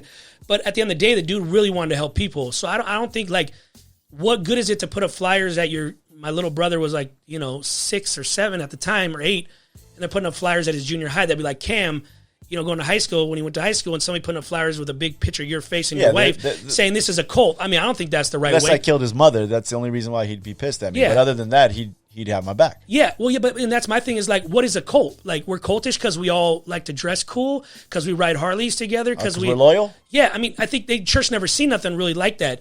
And I think my dad he was already definitely shouldn't have, like, he went there to do ministry, and I think he thought it was a place of healing would be healing there. Like, he knew a lot of pastors there. He's trying to feel like, let me heal. let my kids do music. So he's and looking for something. Yeah, he wasn't like He's going there looking just for to start a church. Believe Yeah. me, he could have started a mega church there if this wouldn't have Or happened. he could have stood here. Or he could have stood here. So he wasn't looking. He was looking for like, let's do music, let's reach the kids, Something because different. he would go out there and do all the high schools and preach and talk to all the kids on the campuses. So he's looking for that.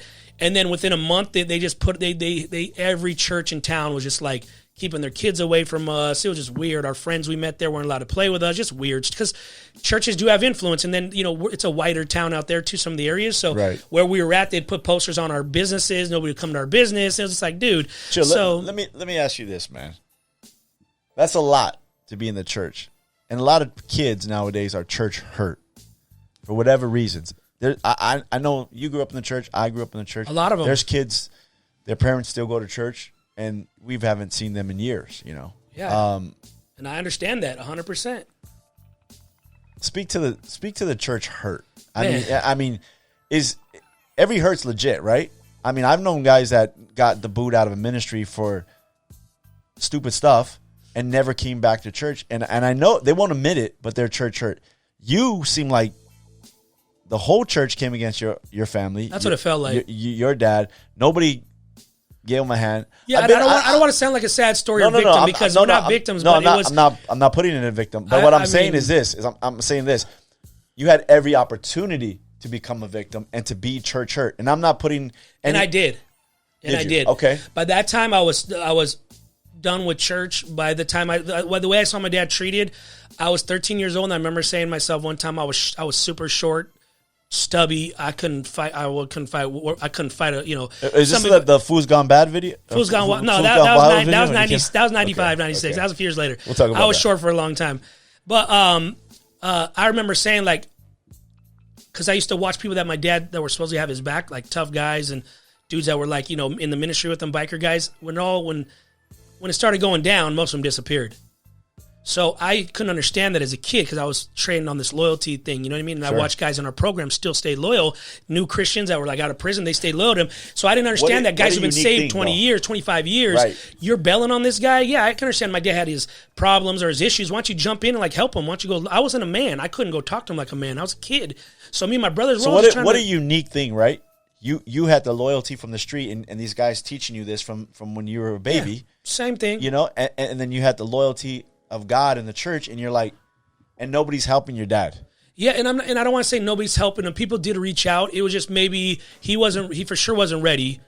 But you don't give up after one. I always think you don't give up after one shot. If he was, of course That's he's going to your be friend. upset. Yeah, if he's going to be, but he'd have no friends, so that was the problem. He really like made it where like he was just he was a lone ranger. You know what I mean? He always says that lone rangers don't make it.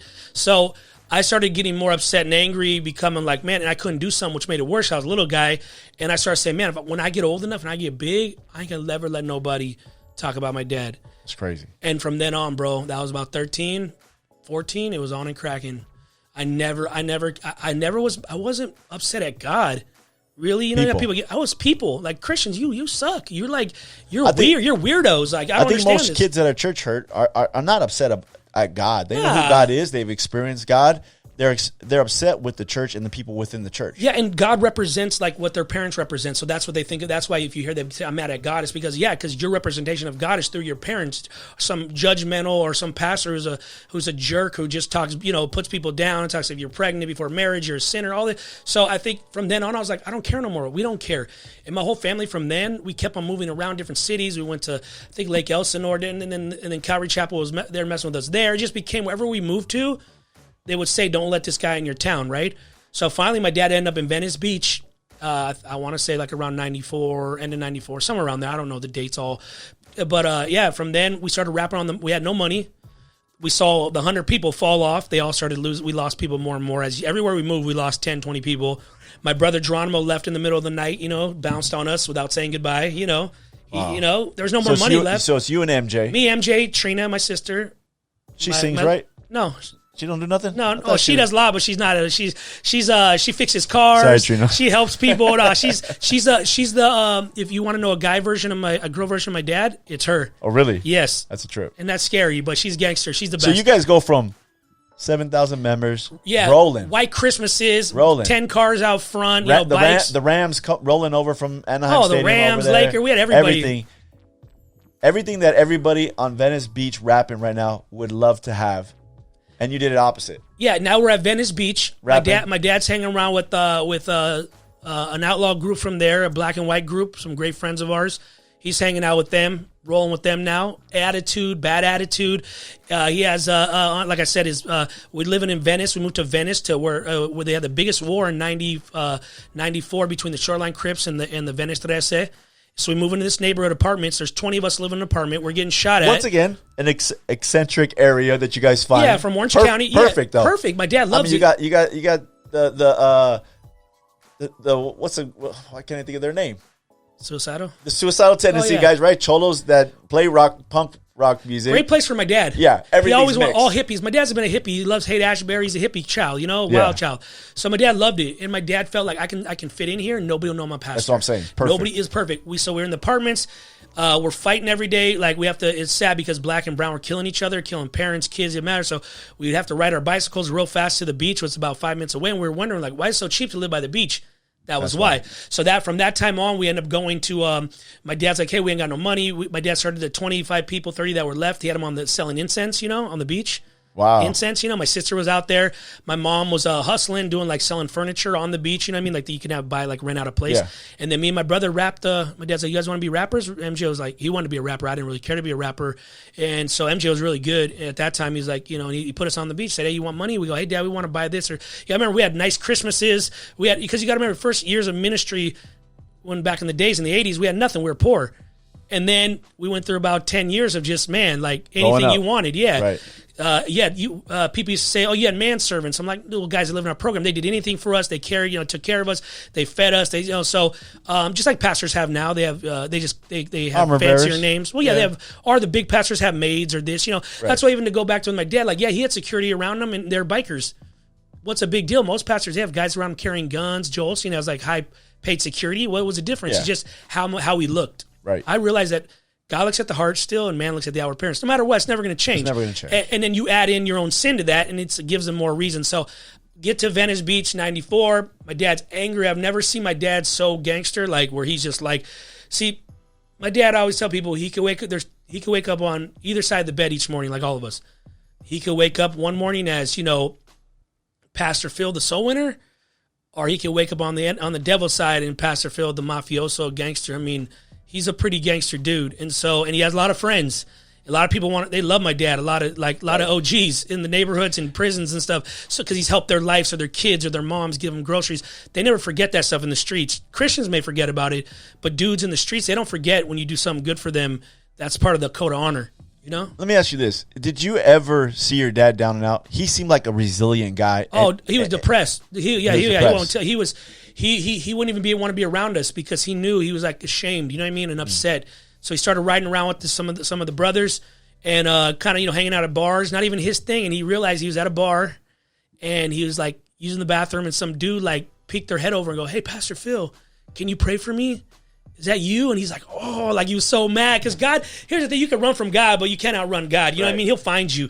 So my dad was like, I don't pray for people no more. He's just gangster, Right. Everything was negative. I never seen him that way my whole life. He'd be depressed and he'd just watch us from afar. We'd be like rapping on the beach because we're like, we need money. My dad's like, we want to rap. Go out there and see if you're good. And back then they had a thing called Black Sunday. It was all blacks. You got to measure, black and brown didn't always get along, as you know. Yeah. And so we'd be out there rapping. We had long hair. I was super short. And man, we would get clowned like you wouldn't believe. You know what I mean? But it made us good. It made us battle people. We were batting 100 dudes because we opened up the mic. Thousands of from Compton, every active gang member was out there on Sundays. You guys are the only Mexicans out there? Only Mexicans. There was a couple of Southsiders. Yeah, they were stabbing each other, like fighting out there. The Venice 13, they would be out there strong, like at the handball courts. But we were the only ones in the middle, street performers, and we rapping. So that helped us. And my dad would always bring some of his biker friends to like watch our back. And then the riots would jump off, and like my dad would surround us with the guys, because we were still kids, you know what I mean? Yeah. And from then it started getting more gangster and gangster. And my dad was becoming more gangster, you know what I mean? More like he didn't want nothing to do with God at that time. So he went for a good little while there in Venice Beach, and then he met started meeting people, and so we started rapping out there. So we started meeting like a guy named QD3. He produced Tupac. His dad is Quincy Jones. Yeah. So he brought us in the studio, and we're like, maybe we could do this for living, and then and they liked our flavor, and so my dad from then. What a great era though. That was the era where you can rap on the beach and somebody would listen. If you were good, right? yeah, You're yeah. good. Yeah, if you were now, good. Now you got like 1,000 dudes out there handing you their CD, you know. Oh, yeah. It was, right? bro, you had to be good. We had to fight for our spot to get a piece of floor out there. All the Venice loved us. They still do, you know what I mean? So Pops was there. We were there for about 2 years, something like that. And my dad ended up, he was broken and he was about to join a club, you know, go full-time outlaw, you know. But he always he loved us. He was like, we knew he loved us. He always made sure we had food on the table. He's really good, really was good. Was there any God in there? Never, not during that time. And even the followers with him were like, "Hey, do we hate God today?" They would ask my dad. And my dad would be like, "Yeah, there's people call them a cult, or I just call him a good friend." I'm just thinking, man, we went from like a beautiful situation to hell. Are you thinking like, where's God? Oh, I just thought maybe God hated us at that time. Like we. My dad messed up. Yeah, my dad messed up, so we're all paying the price. Yeah, but we didn't know how he messed up because he never sat with us and told us, "Hey, son, I had an affair," or "Hey, son, I did this." So fast forward to like that, the guy named Tommy Barnett, the Dream Center, called him and said, "Hey, I'm about to start a church. My son, he's 19 years old. I don't want him there alone. He's a white boy. He's scared. He's from Arizona. Can you come in? I'll start a church there if you help my son." Because his son had a little thing going in like Echo Park area. Angelino Heights. Now the Dream Center is huge now. Yeah. So my dad got talked into about 60, 70 set-free people that he knew, even that's still in Anaheim, because he still had homes there, but it was all just falling off. The other place had changed their name. Like the people he left to start, they changed it to some other name. And then my dad ended up, he didn't even care at that time, but he was like, "Well, man, this is God giving me another chance, guys." And we were like, oh. So how does Tommy Barnett talk your dad into not joining the motorcycle gang? And I thought my dad was the ultimate gang leader and ultimate recruiter. Tommy Barnett's the best car salesman I've ever met, used car salesman. He had the a good way. Well, I don't know. I mean, I won't even say in a good way. I'll just say some dudes just got a good mouth. They can sell the gift of gab. That's why churches are packed, because a lot of times dudes are, they got a good motivation speech, or they want to get, So Tommy Barnett, I don't know Tommy like that. My dad knew him good. I wasn't like, we were turned off by then. But my dad's such a guy who wants to be on people's teams. He wants to play. He feels he's stronger with the team, right? So Tommy's mega. He has a mega church in Phoenix. So my dad's just excited that he even offered. He thought God would never use him again. So he doesn't really go the outlaw way. He stops riding with the guys. He loves them, but he's like, I'm called to the ministry. Right. And then they bring him back to, we go to L.A., and we move into like the worst gang area, one of the worst gang areas, Angelino Heights, Echo Park area. This is like 96. So when you 95, tell people that you know everybody. We know everybody in Southern California. Right? I mean, it's because you live. Yeah, and I don't say it to be prideful. I know. You just lived everywhere and you met so many people. That's why when you asked me to be on the show, I was like, bro, like we only have 2 hours. It's a lot of history to cram into, because you got to remember, we had to go back to the basics, the beginning with Pops and stuff. So yeah, foundation. So it makes sense. So you'll be like, when did this happen? So 94, end of 94, 95, we moved to the LA area, and bro, from Orange County again, from Venice to LA. Venice was crazy, but this was even more crazier. Right. I never seen so many bald heads and cholos, especially in that time. Yeah, and everybody, this was active. This was like Rampart Division, Rafael Perez, all the movies you've seen made, all this. So we go there, and then my dad starts doing ministry there, and he brings in all the rock and roll music again, because his kid was there, and his kid's living in Bunker Hill, like a nice area of L.A. My dad moved right across the street from the church. They had a church building in the Angelino Heights area. That's right there by Dodger Stadium, Echo Park. Right. And then he told my dad, after, like, if we can get that going, the church there, then I'll buy the hospital. Like, should we buy the hospital? That was right down the street. Yeah, the massive. I mean, dude, a lot of LA was right off the 101. A lot of LA was born there. You know what I mean? Yeah. Before the 80s. You know what I mean? So my dad was like, he's just a recruiter, and he was so happy that he got another chance at life. Like, this is his chance to be back on a team and to help. He thought it was going to be like. What are you thinking? I'm thinking, this is probably going to go south real quick. But bro, I was tired of being poor. I was tired of like rapping for change on Venice Beach. Wow. I was tired of seeing my mom like have to like sell furniture. You know what I mean? And so my dad, he's a hustler. My dad's been knocked down a few times, but he's always gotten up. Right. Like, he don't stay there and cry. And so he went, and I learned a lot that from him in my older age, how to be. Where he went there, he got talked into another 60 people once who had homes in Orange County. People who still loved him. People loved him over the years. A lot of people had respect for him, but they just, a lot were hurt. So they all moved with us. And dude, he took over, like, the kid would preach, and my dad would do all the music and kind of like outreach pastor.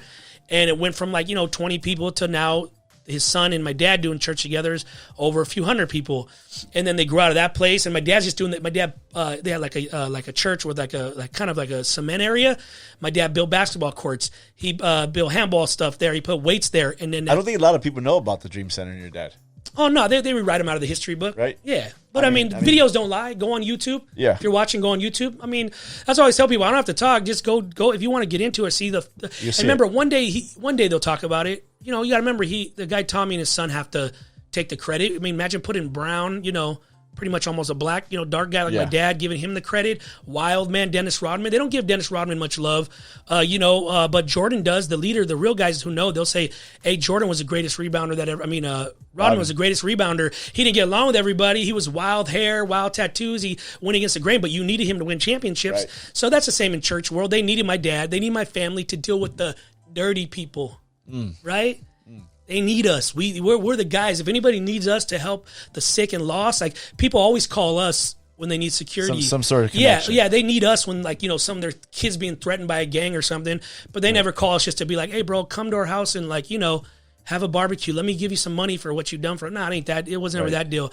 My dad. So we went there with my dad. He knew how to get people. My dad, it isn't like that now these days. You can't really do what you did back then. But in 96, he knew how to get people in. And in 96, you had to get people the old-fashioned way. Yeah. So relationships. Imagine that. There's no internet or nothing. So you had to shake people's hands and hug them. So he got all the gang members from Angelino Heights to start hanging out. And they all started coming to church, that neighborhood. Started leading them to the Lord. You know how it goes. And started getting some of their leaders saved. They started bringing their youngsters. Then remember, with them, their families come. Because, see, you don't move into neighborhoods in L.A., gang neighborhoods, and just start a church. So the Tommy Barnett's son didn't know those politics. They were shooting people right in front of the doorstep of the church. I mean, dudes were murdered on that front porch before we got there. These white dudes are probably freaking out. Oh yeah, they're running back to Phoenix. They brought up people from there to work there. They were scared. They're breaking their cars. They didn't get a pass until we got there. That's why God used us broken just people. To make the connection. All my dad did was this: the gift of inconvenience. Hey, can I do anything for you? Remember, Pops has to walk up to. They see an OG walking up to these, you know, they start pulling out guns on you in LA. It ain't like, I mean, it's different out there. It's a whole different at that time. And so then my dad ended up making friends with people, and because he's a friendly guy, and bringing them all to church and feed them. They would hang out at our house. We had barbecues, you know, same old thing. And people started getting saved. Their moms started getting saved. Is your dad right with the Lord at this time, or is he just doing it for? You know, I didn't care. I didn't know. I mean, I didn't ask him. Yeah, I mean, I guess he was. I mean, he didn't have no like distractions like he used to because he wasn't the top guy no more. He was humbled. Are you saved at this time? I mean, I don't think so. I don't know. I didn't feel it. I didn't feel no Holy Spirit. I knew at a young age, about 9 or 10, I was always preaching. I mean, I felt like I got God's hand on me, but I felt like it was ripped out of me, anything like that. You know what I mean? Because I was just, now my dad would be doing church in L.A. We were just wanting to be like the dudes from the neighborhood. We dressed like them. We still had long hair at that time, but we would dress like them, hang out with them, smoke weed with them, do all that stuff that they were doing behind my dad's back. And my dad's, at the same time he's winning the world, he's losing his kids. And we were with them. We were down with them. But so then they got the Dream Center. My dad, packed that place out for them. And basically an incident happened where we started hanging around. Like, we had a lot of gang members there, Temple Street. A lot of friends of mine till this day. And we started just being like the neighborhood, you know what I mean? And that time we were rapping still. And we started doing this is before Facebook and Instagram. So you had to have like a following. So we did every LA Unified School District from Compton to Watts to the Valley, everywhere. We did an hour concert with lights, and we set up break dancers, Los Angeles Breakers, Rocksteady. We go out and rap just like we've seen when we were kids, but right. And we brought that to the schools, anti-gang, anti-drug thing, and man, we were like the Beatles. We had fans like you wouldn't believe. So we were building that. Why the Dream Center was getting even bigger. My dad was picking people up with Skid Row. We had we had almost like 500 people living there when we were there on the campus because it was a big campus, the Dream Center. How long did that last? I want to say like 2 years.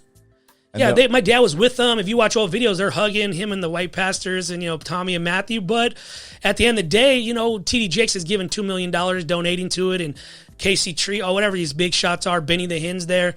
And basically my dad was just the help. Yeah. My dad started doing church on Saturday night there, set free. They let him do it. His son did Sunday mornings, Matthew. He had 50 people. My dad had 1,000 people. So, of course, pride. That's just my opinion, what I saw. Yeah. You're asking my view. If you're watching, this is my view and yours. I can put out what I saw. Sure. It's my life. And they what happened was they started getting upset about that. And my dad started becoming prideful again, so I will throw that in there. He's a wild man. He started becoming like, hey, I started this, I did this, and then and you guys are now gonna like, all this money's coming in. Where's my cut? Because they started giving to how pastors are good salesmen. They can get people to donate millions. Because that place took millions to fix up. It did. But bro, they're making millions, right? And he was always cut out of the business.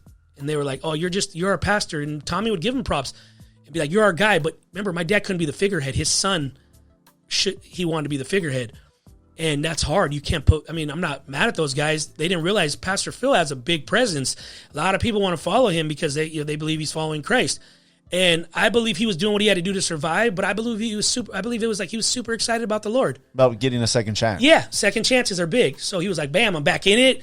Tommy loves me. He trusted this guy, Tommy. And my mom would always say, like, I wouldn't do it, Phil. But what are you going to say, bro? We lived there on the campus in a nun's quarter, 14-bedroom nun's quarter, and all my family lived there, with a bunch of people from the gangs and stuff. And, I remember being there. One of the gang members, my first experiences there, and I never shared this before, I shared a room with him. I won't say his name because he's, out there and I don't want him to ever get in trouble. But he came to me, and this is at 14 years old. He woke me up at 2 a.m. He's like, bro, you got to hide this. And he had a towel, like blood all over in the gun, and then he disappeared. That was so they don't play out there. That's all I'll say. And Orange County, we have some gangsters, but it was more like they were spread out, like the big neighborhoods. Here, there was a neighborhood on every corner. MS, 18th Street, Temple Street. It was like, don't go to that corner. I would watch dudes drive by. It was just from a church boy to that, it was pretty intense. So, I was raised around prison guys, but nothing like this, bro. It was like, and I was a teen now. So I had to get them up and learn how to fight and learn how to, and so my dad was doing amazing things there. We were rapping. We did big concerts there. It was great. You leave? Yeah. Well, my dad, Rafael Perez, if you've ever seen Training Day, that's kind of about him. But he's a crooked cop, LA Rampart Division. Yeah, they're involved with Tupac and all that killing, whatever. But they used to beat up my homies from the neighborhood there, break their arms, shoot them when they're in handcuffs.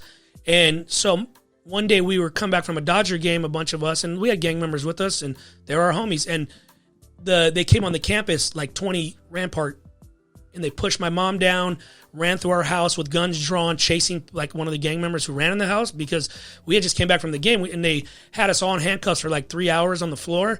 And my dad was upstairs taking it, and nobody stands up to Perez at this time. This guy was really legend in the streets. Even the neighborhood guys are like, hey, bro, when we see Perez, we run, you know what I mean? Because he'll set you up. There's a lot of good homies in jail.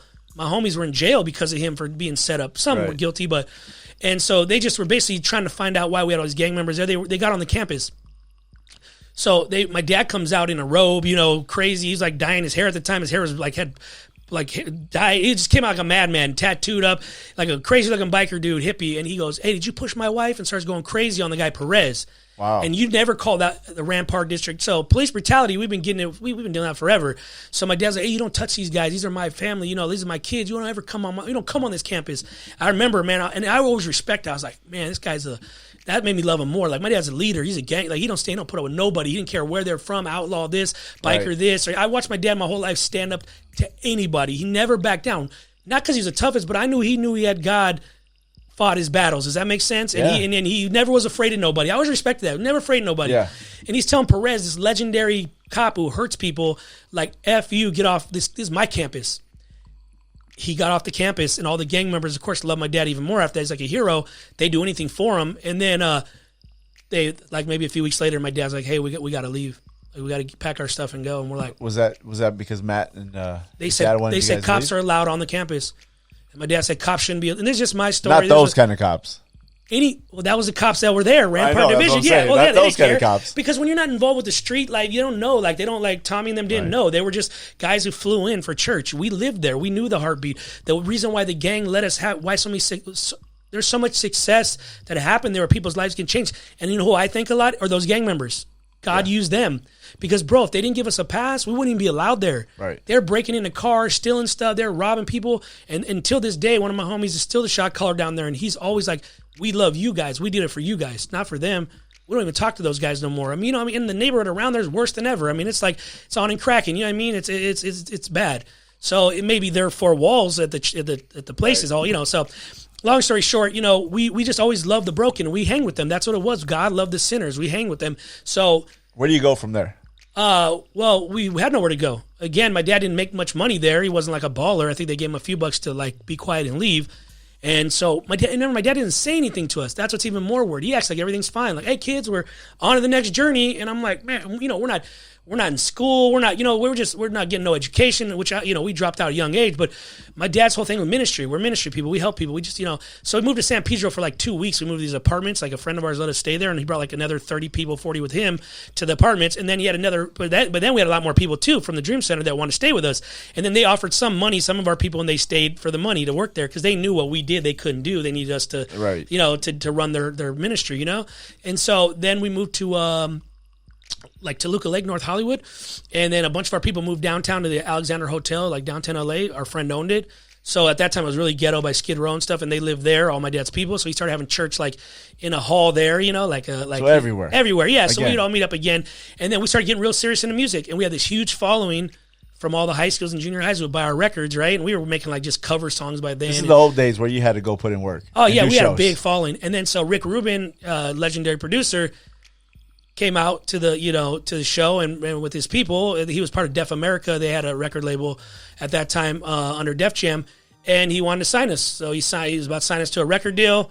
This was like 97, and cool. He loved us. So we had long hair. We rapped. We didn't cuss at that time. So he's like, man, these guys are dope. You know what I mean? He had an idea for us, right? Like to be like this next big thing. He had just did the Chili Peppers and stuff at that time. So we were living in like North. So we got involved with the music business a lot. Started working with Snoop Dogg, started just meeting all these producers, QD3. We had a deal. We had a management deal with these people. So when you post pictures and you're with these people, these are not like you ran into them at the airport. No, I'm not dude you see that takes selfies. I mean, I got a story behind each picture. Right. Busy Bum. It's legit. We were in the studio with them, either learning from them, mentoring, doing a song with them. Keith Cohen, who produced a lot of people, a guy named Dave Aaron, rest in peace, was Snoop's main engineer guy, did everything for him. He started producing us, and that's how we met Snoop, and just connections. Then this was about 90, and then during this time we lived in LA at the Dream Center. We lived, or even let's go back even further real quick to 93. It goes back even further. God was putting people in our lives, like a guy named Estefan Oriol, cartoon, right? Before they were who they are now. They had a place called Supermax with a guy named Lucky. And I was telling you a little bit about it. Like, this place was on Melrose Boulevard. My dad, when our church was big, bought a place on Melrose Boulevard just because he liked Melrose. And he set up his own personal closet in there, like leathers and this and bikes. And it didn't make no money, but he just did it. He just had a lot of money and did it. And right across the street, there's a place called Supermax. It was dope.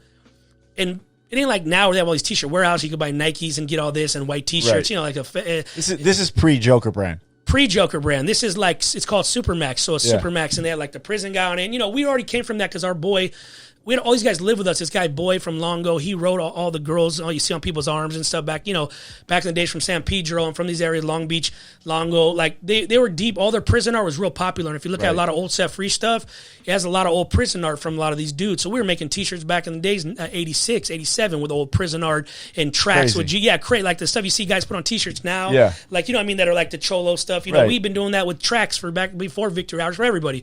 And so 93, 94, when Set Free was still big, my dad met these guys, Lucky Luciano and Steve-O, we called him at the time. And he was basically they were doing this store where they sold Nikes to tourists. They tell you how to dress, Cortez, 501s. Sure. It was dope because we couldn't even find that stuff in Orange County. So we would buy a bunch. And anyways, we met those guys when he was just like a DJ for Cypress Hill at that time, I believe. My brother MJ and me were talking about, laughing a few days ago. And so my dad always was a great relationship guy. So now fast forward back to 96, 97, we're living in L.A., recording with Snoop and those guys. And then my dad starts meeting, we're in L.A., so he starts meeting House of Pain in Cypress Hill. And as Stefan starts introducing my dad to all these, guys. And this is now about 97, we moved to right where Hollywood, almost Hollywood Boulevard, Hollywood and Highland. And my dad was there right in the mix again. So we're in the music business. He's helping people, but he ain't back. He's kind of back to the Venice days, where he's little, again, thrown off another team, you know what I mean? And believe me, he could have stayed on those teams. We could have stayed there, but my dad never would settle for this is who I am. You don't like it, get rid of me. You know what I mean? I'm not going to change. And most people will change because they need that paycheck, they'll do what the boss says. So somebody we know? Yeah. Oh, yeah. Same way, right? Yeah. You're the same way. Yeah, for sure. Do it your way. Yeah, I did never, So, and with that comes a lot of, you have to be a self-hustler, because you do it your way. I always tell people, I tell young people, hey, keep your day job. You know, like, oh, I want to do T-shirts, or I want to do this, or I mean, you got to think we get hit up every day. It's not easy to be that way, right? No, it's not. But when you're that way, you realize that's the only way. I never really changed my style. You know, I think the church where I was at, they made me an evangelist, and for a minute there, I thought, oh, I have to sell myself or look a certain way, and I just could never do it, man. Right. You know, even when we did music too, and back in the day, same thing. Our band was just our band. That's it. We just did it, and I think a lot of times, maybe I didn't get to preach at certain churches because of who I was or how I was. I don't know. Maybe if I would have sold myself or marketed myself a certain way. Yeah. But I never felt inside, I feel I'm doing a disservice to myself. Yeah. You know what I mean? I mean, do you feel that way? Yeah, I mean, man, you know, going through all those different steps and learn from other people's mistakes, you know what I mean? And like, I learned from the good stuff from my dad and the bad stuff not to do. I mean, I learned all that, you know, I had a lot of good lessons in life.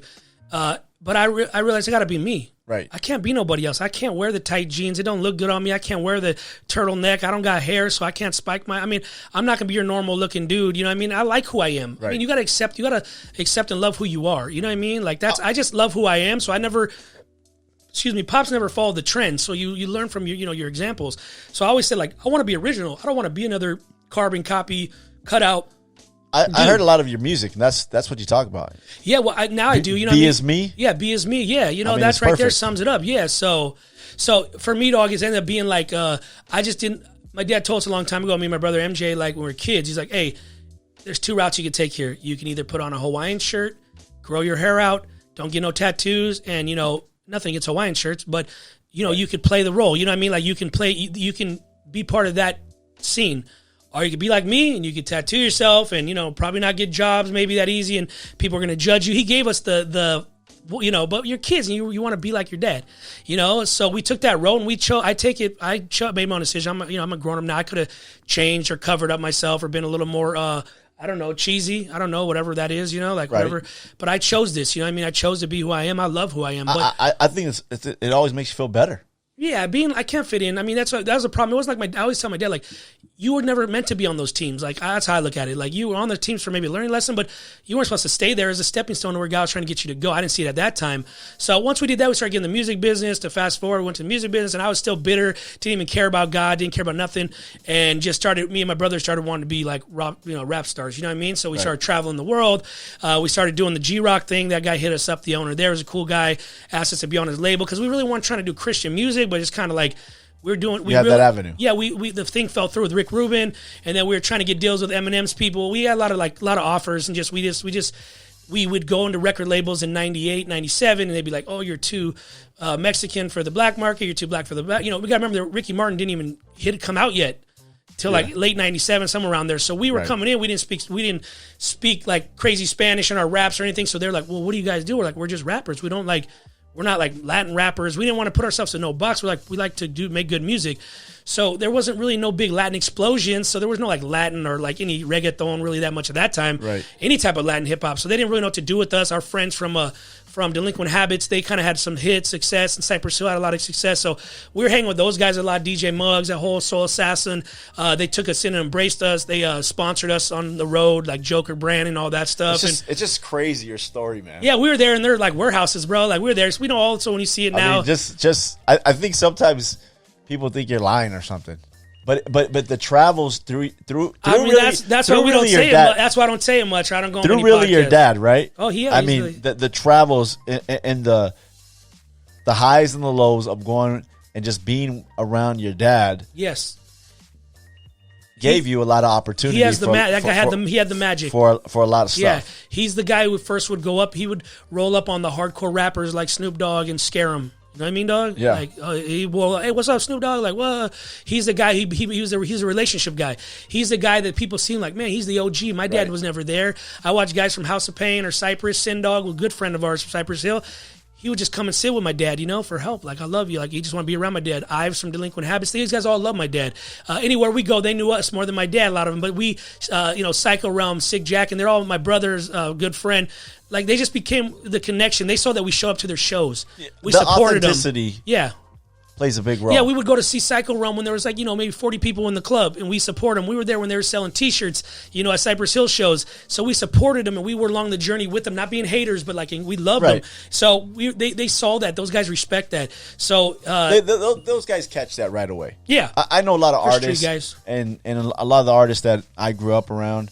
I know personally to this day. Yeah, it's cool. I see that. Yeah, and people will always tell me, how do you know that guy? How did you know him? And I was like, I met him at a show. We started talking, and we became friends. There's something powerful about authenticity. Yeah, they know, bro. They know from the start. These guys been through so much in their lives. A lot of these street guys, a lot of these guys in the industry, clothes guys, whatever. I mean, they know what they got good intuition too. Right. They know if you're just trying to get a free CD, a free backstage pass. Something they know if you're them. trying to get a T-shirt. Oh, bro, and the thing they saw with us is we were rolling deeper than all them. You know what I mean? They would have a little crew, and then my dad and our crew would roll, and there'd be like 40 of us on bikes, and they loved that stuff. You know what I mean? They were like, wow, you guys roll hard, and you guys aren't like, they didn't see us like really going too crazy or like smoking weed or anything. They just saw us as like, these guys are like men of, God, but so, they're hardcore, So you're doing music. Yes. Your dad started up Set Free again, or he started up Set Free 100 times over. Yeah, right. So he started that guy. Yeah. So once again, so about 99 we moved. So we're doing music, we're doing all this, and then about 98, 99, or about 99, 98 he moves back to Orange County, which we ain't been back to Orange County in a long time, right? And where you guys are known, where we're known, good and bad, so we go back. Hometown. We go back. See, that's why we love LA, and I still live in LA because there's so much. There's like. They don't trip there. Like Orange County's very still. I love Orange County. It's my home. It's strict, but it's strict. A lot of rules. Different. A lot of yeah. And so I mean, there's like you probably could get away with something in Santa Ana, but everywhere else you're not going to. Shout out to Santa Ana, my boys over there, Tafua. So yeah, we went back, and my dad started another church there. And within maybe 2 or 3 years, he added 500 members. Let's I mean, the guy could build. You know what I mean? He can build and destroy. He's working on a book called, not to keep on talking about Pops, but he's a big part of my story. You know what I mean? Yeah. He's very big at building, because we rolled together for a long time. We still do.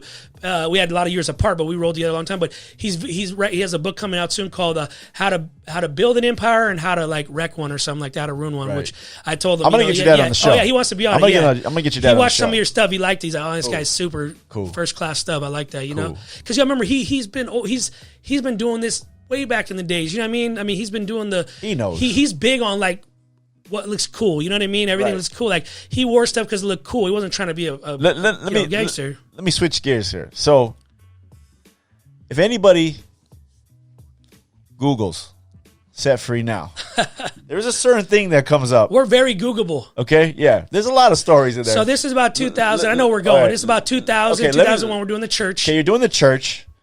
You guys are doing some security for an outlaw biker gang here and there, right? Funerals, different stuff. Right? Well, yeah, my dad was always. My dad got along with everybody. He's their friend. You got to remember, he's an old school biker from the 60s. So. Hold on.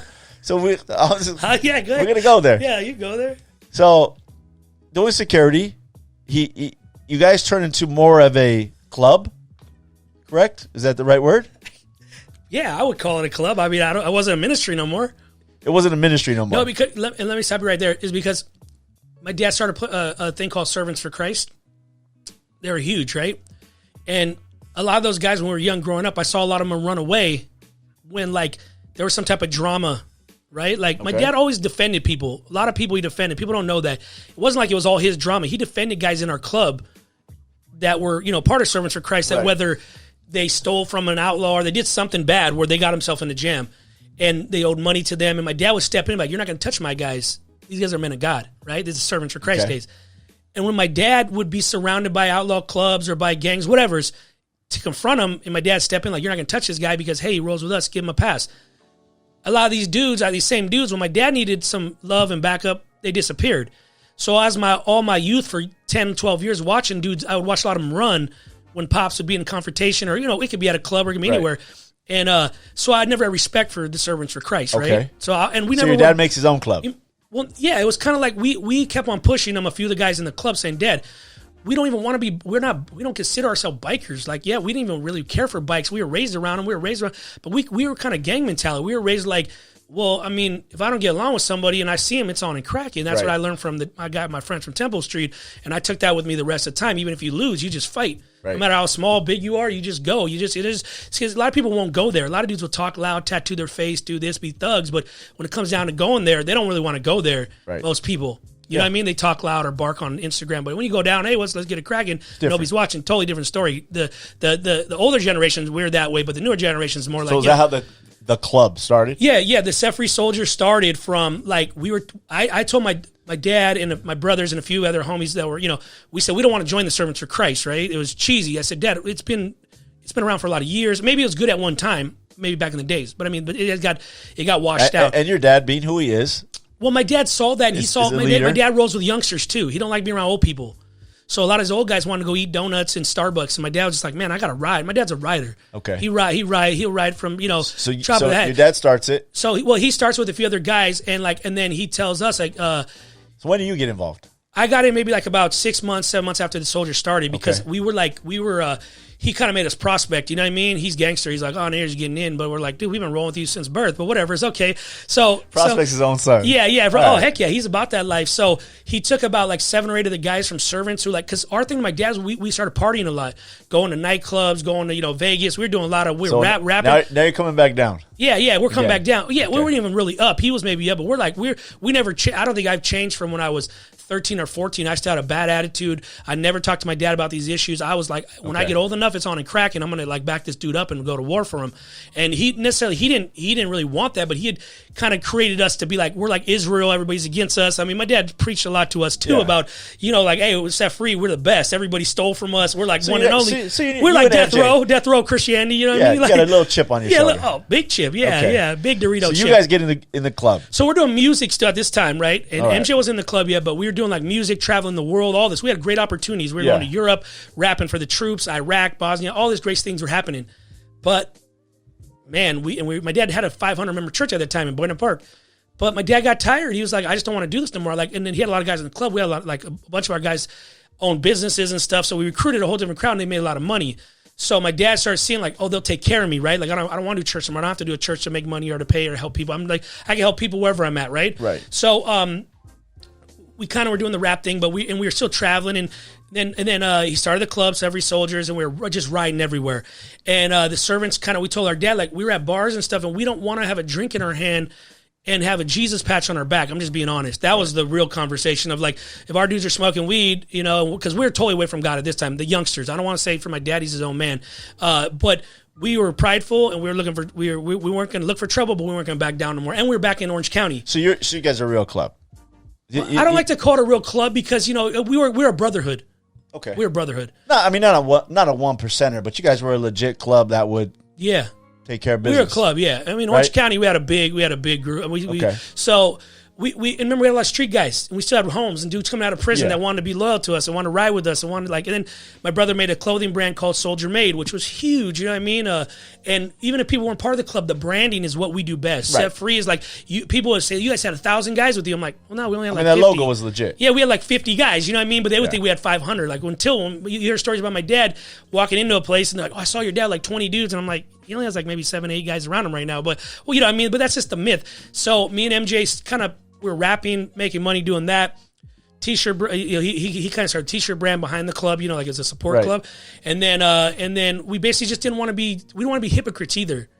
Like I told my dad, when we're out, we don't want to be judged. Like people, when you had Servants for Christ on your back, like, oh, you guys love Jesus, praise God, and like slap your back. So you guys are not saved. Christian bikers to me were cheesy at that time. So you guys are just bikers.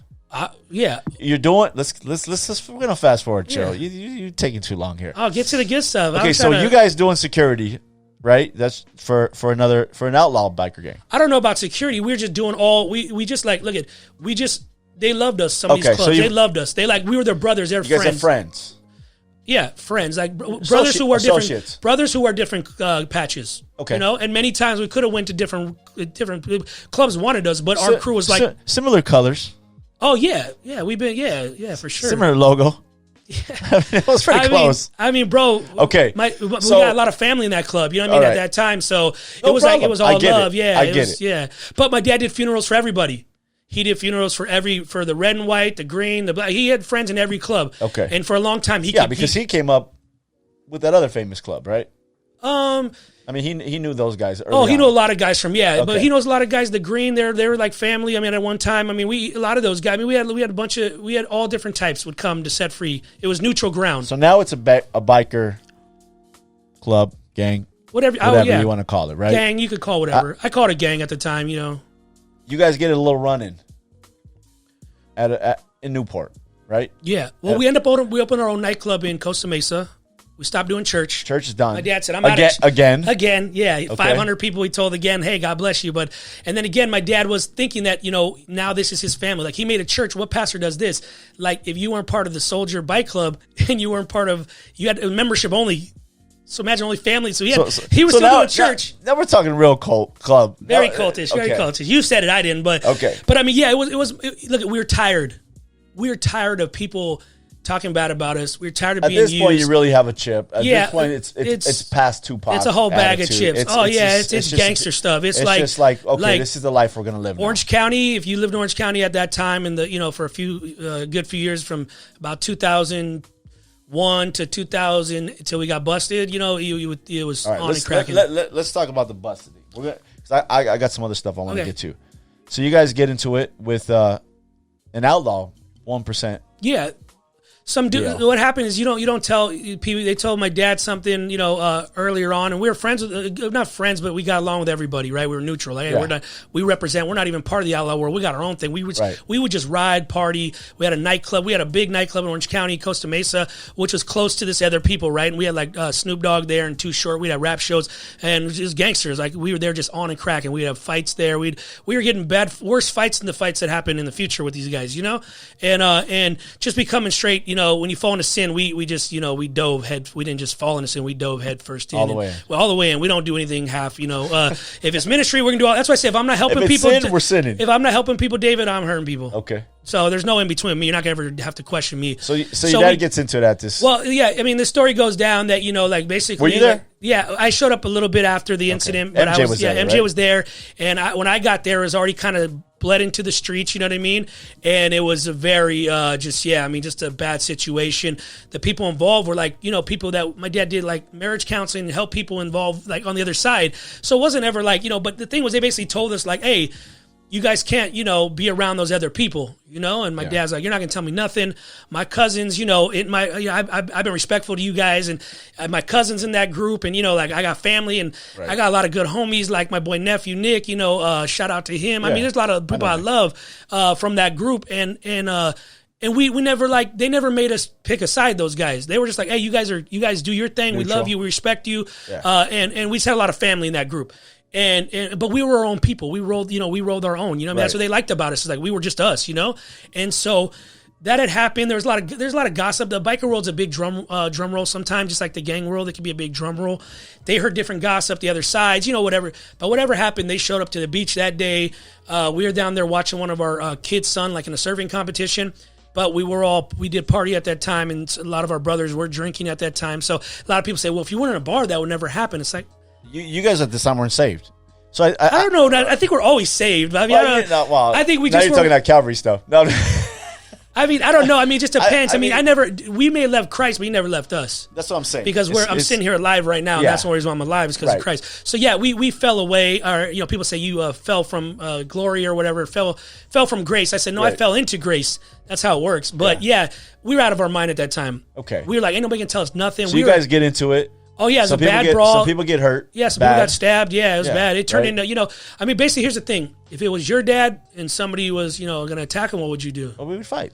Yeah, it don't matter if they're from this group or that group. And we were taught this mentality as youngsters in the Temple Street gang, like the LA area. It was like, hey, you don't ever back down.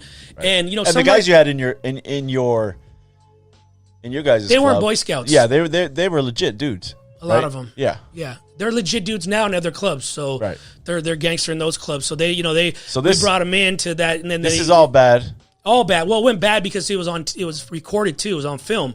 So we didn't know nothing about it being filmed. It was on like the bar surveillance, but Yeah, basically my dad, I'm not going to make anybody sound like we had some issues before that, so it didn't just out of nowhere, the Christian story, we were just protecting God. We were the men of the faith. We were just about Jesus, and they were about the devil. Right. Nah, we had ran our mouth, and we had stood our ground, and we had said stuff, and feelings got hurt, and people, disrespect is gossip happened on different whatevers, and, people didn't come talk to us directly, and then in the bar, some dude who wasn't even part of our club, it was just like a hang around, he shot off his mouth and said something, you know what I mean, bro? Like, he said something.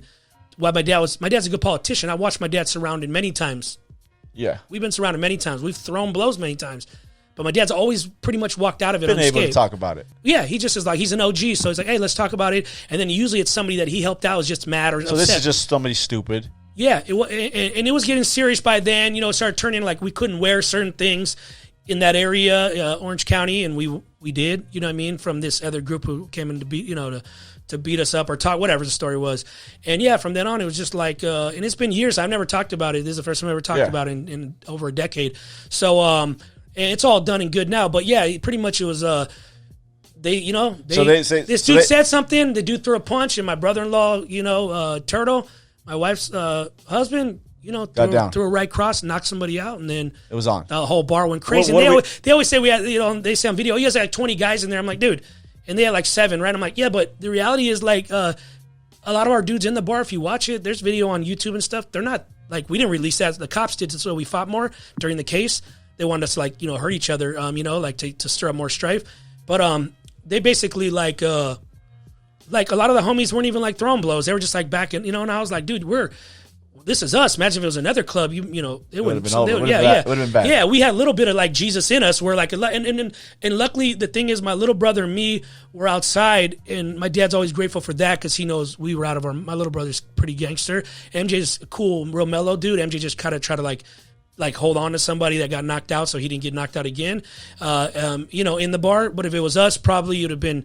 Me and my little brother had a lot of issues, anger issues, and it would have been, I'd probably still be in jail or dead. So I'm grateful, that God spared me. But as people are dragging people out of the bar and we're scrapping out, and people were flying in front, it was like, bro, it was mayhem. And why would we pick the biggest club, one of the biggest clubs in America, to start a war with? That's all I'm saying. It wasn't like that. You know what I mean? You guys were on the defense. I mean, you can watch the video. I mean, I just go off of that. I mean, there's no reason for you guys to go on the fence. Here's the thing: you're not. I don't care where you're from or what. We were raised with respect. So here saying all that don't really work with us. We were like, hey, if you got facts or whatever, or we could be gentlemen and get down in the alley 1-on-1. It was never like we were that type of guy. Like even the biker world is code. But, stuff changes in life and things change. People say this or say that, and, it ends up being gossip. It could have been worked out. Like, I always thought, like, if that dude wouldn't have shot off his mouth, one of our guys to them, maybe it would never happen. Right. But it had to happen in order for us, God, to humble us and get us to where we're at now. And it's not a great way, but God used big things to get our attention. And then from then on. And that was pretty big, right? Because there was, didn't the feds get involved in that whole situation? We had the biggest raid in Orange County history till this day.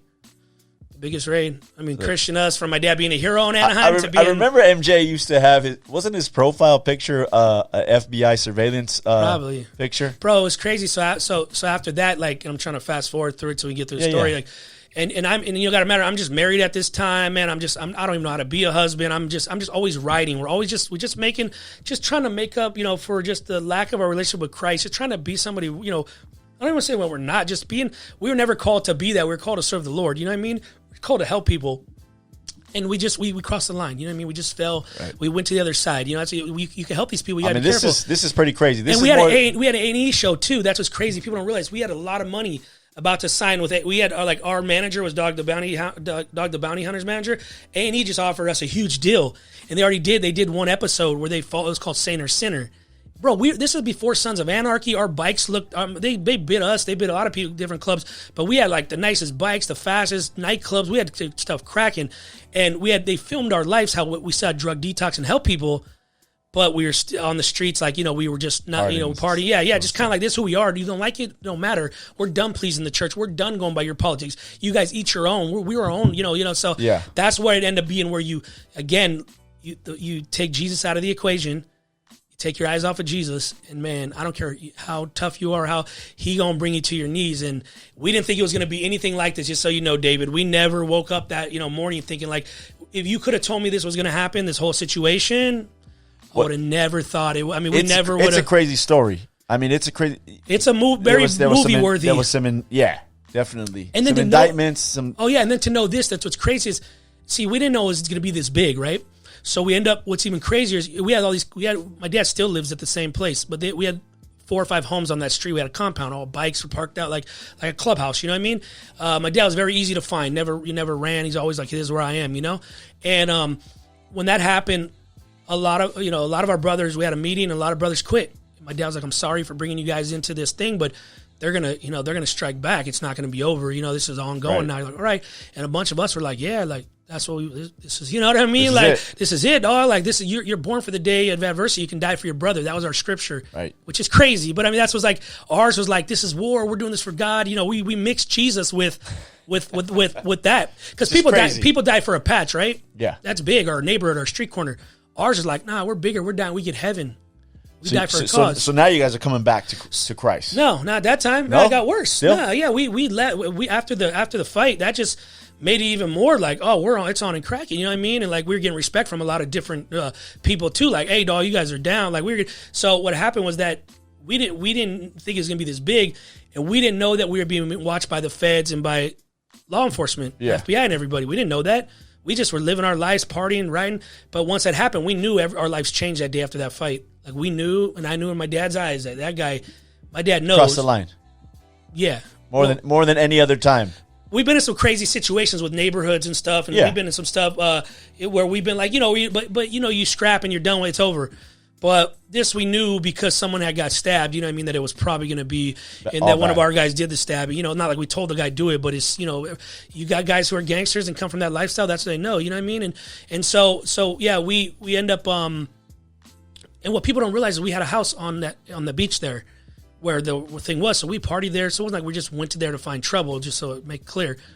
But we end up 2 weeks after that, we were in the biggest raid in Orange County history, you know what I mean? And we didn't realize, we saw like, we would always party out front of our house and be out, like we had big barbecues. We were just like, we were kind of on the down low. Now we told everybody, hey, it's like code, whatever's, we got to stay on the down low. My dad said, anybody wants to leave now, and we had maybe about 60 guys in our club in Orange County, pretty strong. And then we had a bunch in the Inland Empire, right.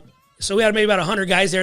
Over 100 guys. We weren't super massive group. We were small, which made us even crazier. We were small and tough. You know what I mean? It was like, a lot of dudes act tough. Maybe they have hundreds of numbers. We didn't have that. We had a small group, and everybody knew where we were at. We were easy to find. And but a lot of guys quit that day. They're like, I didn't sign up for this, bro. I signed up for church, or I signed up for Jesus. You know what I mean? And which is understandable, man. I mean, you're going up against the biggest crew. But my brother-in-law stood up that day, and he goes, hey, part of my friends, if you're watching, hey, you pussies, get out of here. And you don't want to roll with Pastor Phil. Like, this guy saved your life. Like, he started, like, laying into him, like, oh, man. I mean, he's giving a guilt trip. And then dudes who, like, were, really tough guys, too. Right. We're like, bro, this is the end. I got to go. So we had about maybe 40 guys left, and we were like, hey, it's on and cracking, whatever. And then a few other people reached out to us. And you got to remember, my dad's real close with some of the, rest in peace, some of the big dudes from Orange County. You know what I mean? He always had people who loved him. And my dad could have pressed a button at times, too. You don't realize Pops is well connected. He never used any of those connections. He was like, I brought you guys to Lion Dens. I'm going to get you out of here. He turned back to Jesus real fast. He turned back to Christ. Okay. Yeah. He knew that, hey, I know we have to, this is bad. This is bad news. How did you guys squash that beef? Or was it ever squashed? I don't think it's ever squashed. I think the players involved are no longer part of that club. Yeah. Some of them, and I don't want to speak on them, but that's, it's one of those things. Here's the thing. It's never passed. It just is what it is. It's like we've seen them on site, and it's we're different people now. You know what I mean? We don't bang that no more. I don't bang that no more. That's not my hood. But remember, I took that was like, that soldier thing was everything I loved. You know what I mean? Like, I learned the gang mentality from my homies in Temple Street, and I took that into the future, not taking the good things of Jesus stuff. I learned outreach. It was more like we were like, this is our time. We were church kids. We wanted to now rebel, and we wanted to be, so we ran with that. A lot of our brothers and friends came in it. My brother MJ joined it later on, the soldier. And so what happened was that we were tripping out. We're out front, and we seen like a undercover car smash into a car in front of them. And while they smashing, they're staring at us, they're taking pictures. And right then we knew, because cops would always roll by and they flip us off. We flip them off. We throw bottles at them. You know what I mean? And by that time we're locked and loaded. We got rifles, on the roof and ammunition. We're ready. This is crazy to me. Because we were going to, we were threatened to be firebombed. This is MySpace days, so we get threatened online. Whatever the story, it was some crazy threats. And then, it's kind of like on site. You know what I mean? I get it. You know what I mean? It was bad. Something bad happened, Yeah. And we're Christian guys, wasn't supposed to go down that way. Is your other club friends stepping up with you guys, or are they kind of plead the fifth on that one? Okay. I gotta protect. I got you. It was. I got you. Here's the thing. It was like, it was a crazy situation. It could have got even worse, and a lot of us were like, hey, let's go to some of my brothers. I was like, I'm gonna go to that side. You know what I mean? Because they got massive numbers. So I'm gonna roll with them, and we're gonna be all right. He's telling my dad, we're just gonna click up with these guys. And my dad was like, no, we're about Jesus, man. We got to get back to our first love. We fell off. It's my fault. It's my fault. Man. And he was just like preaching to us, and the youngsters weren't hearing that. They were like, nah, you ain't gonna tell us nothing, Chief. Like it's over. I remember a situation happened after the fight where certain individuals from the other side came close to our house, like they came like pulled up and like we're out there like it was about to crack it again, and they were like, and I remember I was so out of my mind and so in sin and so like I got to get my dad out of the house. He was at my same house. I got him out of my house because they were coming like probably do something dirty, Yeah. Before I even got my own wife and kid. Wow. Because my loyalty was to that man. Because when I was a little kid, remember, 93, her kid, ain't nobody ever disrespect my dad. It was like, you love your father. I don't care what anybody says. I don't regret it. Yeah, till the end. Like, we're going to die together, me and him. And I remember that my wife looked at me like, how can you protect him? I mean, I had guys on the door watching her, with guns and stuff. But from then on, we were strapped up every night. We worked shifts, and my dad was like partying at the time, kind of like doing his thing. And him and my mom. It's just crazy that it's him. My mom would be at clubs, and they'd be like, it's the club. Biker club, it's Jesus, it's partying. We are pulling from different angles, Like, and then conviction. When you're in conviction, you're a believer. It's even crazy. worse. It's even worse. See, I was convicted, so I felt even more bad. Does that make sense? I felt more worse. So I was like, I'm living miserable. Because every now and then it gets popped in your head. Yeah, like, and you're. What are you doing? Yeah, what are you doing? And once you're deep into sin, bro, you're so and you feel no way out. And then my dad would start. He would go out like they told like pretty much he had a hit out on my dad. Some people, and basically my dad was like, "Oh, you can tell I'm going wherever I want still." So my dad was saved, but he's still prideful and still going. And him, and my mom would go out to places. So we worked 24-hour shifts, kind of like wherever he went. I had guys in the parking lot, and our club was like we were tired. Our guys had jobs and stuff, but they were like working. My dad wouldn't go home and just stay at home. He's like, "Nah, ain't nobody gonna make me. I ain't afraid to know it." So he's still being prideful, and they're putting like addresses on like MySpace blogs where to find them at, to have dudes like young guys hit them, and so we'd be out there with guns strapped, never. I was like, how do we get this far? That's why I used to tell myself. And then like I couldn't protect my wife and my precious things. I was y'all were at the Dream Center living in the nuns' quarters. Now you're. But you got to remember, looking out for. But in nuns' quarter, you couldn't. But here's the in nuns' quarter, we couldn't even sit in the living room. I know, but I'm just saying. Because you get shot at. I know what I'm saying. That's a difference. Oh yeah, now the enemy's us. Yeah, like now we're the ones being prayed. Yeah. And here's the thing, and you got to understand, we had lost the church. We weren't church boys no more. Oh, it was. Remember, we were about that life too. So it was like that was the thing. It was like when you mix that too, it's not good. So it's way extreme. Yeah, way extreme. We went from one extreme. So we went there, and then 2 weeks. What happens is this happens next. So. We're all locked and loaded. We got guys living at my dad's. We got guys staying up 24/7. It's on and cracking. We're watching for them, watching for us. And one morning, it was August, I believe 8th, I think, 2000 and I want to say 8 somewhere. Yeah, I don't know exact details of it's been a while now, a long time since God brought us out of that. But all I remember is flash grab. I lived in the front house. And I had a few of my hitters that like lived there and they were on the couch and stuff with locked and loaded. They had fell asleep, like the scripture, about when Jesus went to pray. My dad lived in like a guest house in my back house. So they weren't your Peters. No, they were in the best. Oh no, we had a few Peters before that though. Kissed us, and they went to the other. A few of our Peters are the ones who stirred up a lot of this drama. Just so you know, gossip. That's how it works. Usually grown men, yeah. So we weren't tripping, but my dad lived in my back house with my mom, right, and then my wife, my daughter, my stepsons. They're like 12, 11 at that time, and then a few other. And then my brother MJ lived next door with his family, and then we had a bunch of our guys from the club down the street and one across. So all I knew is I heard an explosion. At like 5 a.m., which they don't do. That's against the law to do a raid before like 6 a.m. or something. I don't know if you ever know much of the law. Yeah, I know now, but you're not supposed to do it before. There's a certain time. And this ain't like where they bang down your door and run in. They were so afraid to even come in, law enforcement. Over 145 law enforcement from Santa Ana SWAT team, FBI, ATF. What are they looking for, Chill? Well, it's the great story. It's the story of the cult. gang, Christian, Okay, turned so- bad. so they're are looking we- for drugs, are they- prostitutes. If I told you what they look for, you'd be like, they took my wife's clothes because they said my brother This is MJ like and a David Rock- Koresh, Yeah, my wife's. They said that ATF because they had fancy clothes like Prada and all whatever, Gucci. Like they said my wife and my little brother Rock and MJ's wife, because we all had wives they said like they took all their clothes, like their jeans, like their True Religion jeans. They said it was all like prostitution money. Like our girls were prostitutes because our wives are very pretty or whatever. I mean, they're working the streets for us, and that's and then they dug up. I mean, dude, they dug up holes in our yards. I mean, if I showed you pictures from what they did, you'd be like, did an explosion happen here? I mean, it works worse than an earthquake. I mean, they put holes in our ceilings, dude. What were they thinking though? They were looking for weapons, drugs, guns. We didn't know we were under investigation for the last 2.5 years. And how? 2.5 years. So you guys have. So Here's the thing. Here's two the and a half thing. years. You You guys have the. You help a lot of outlaws and gangsters. Right. Take them in your home.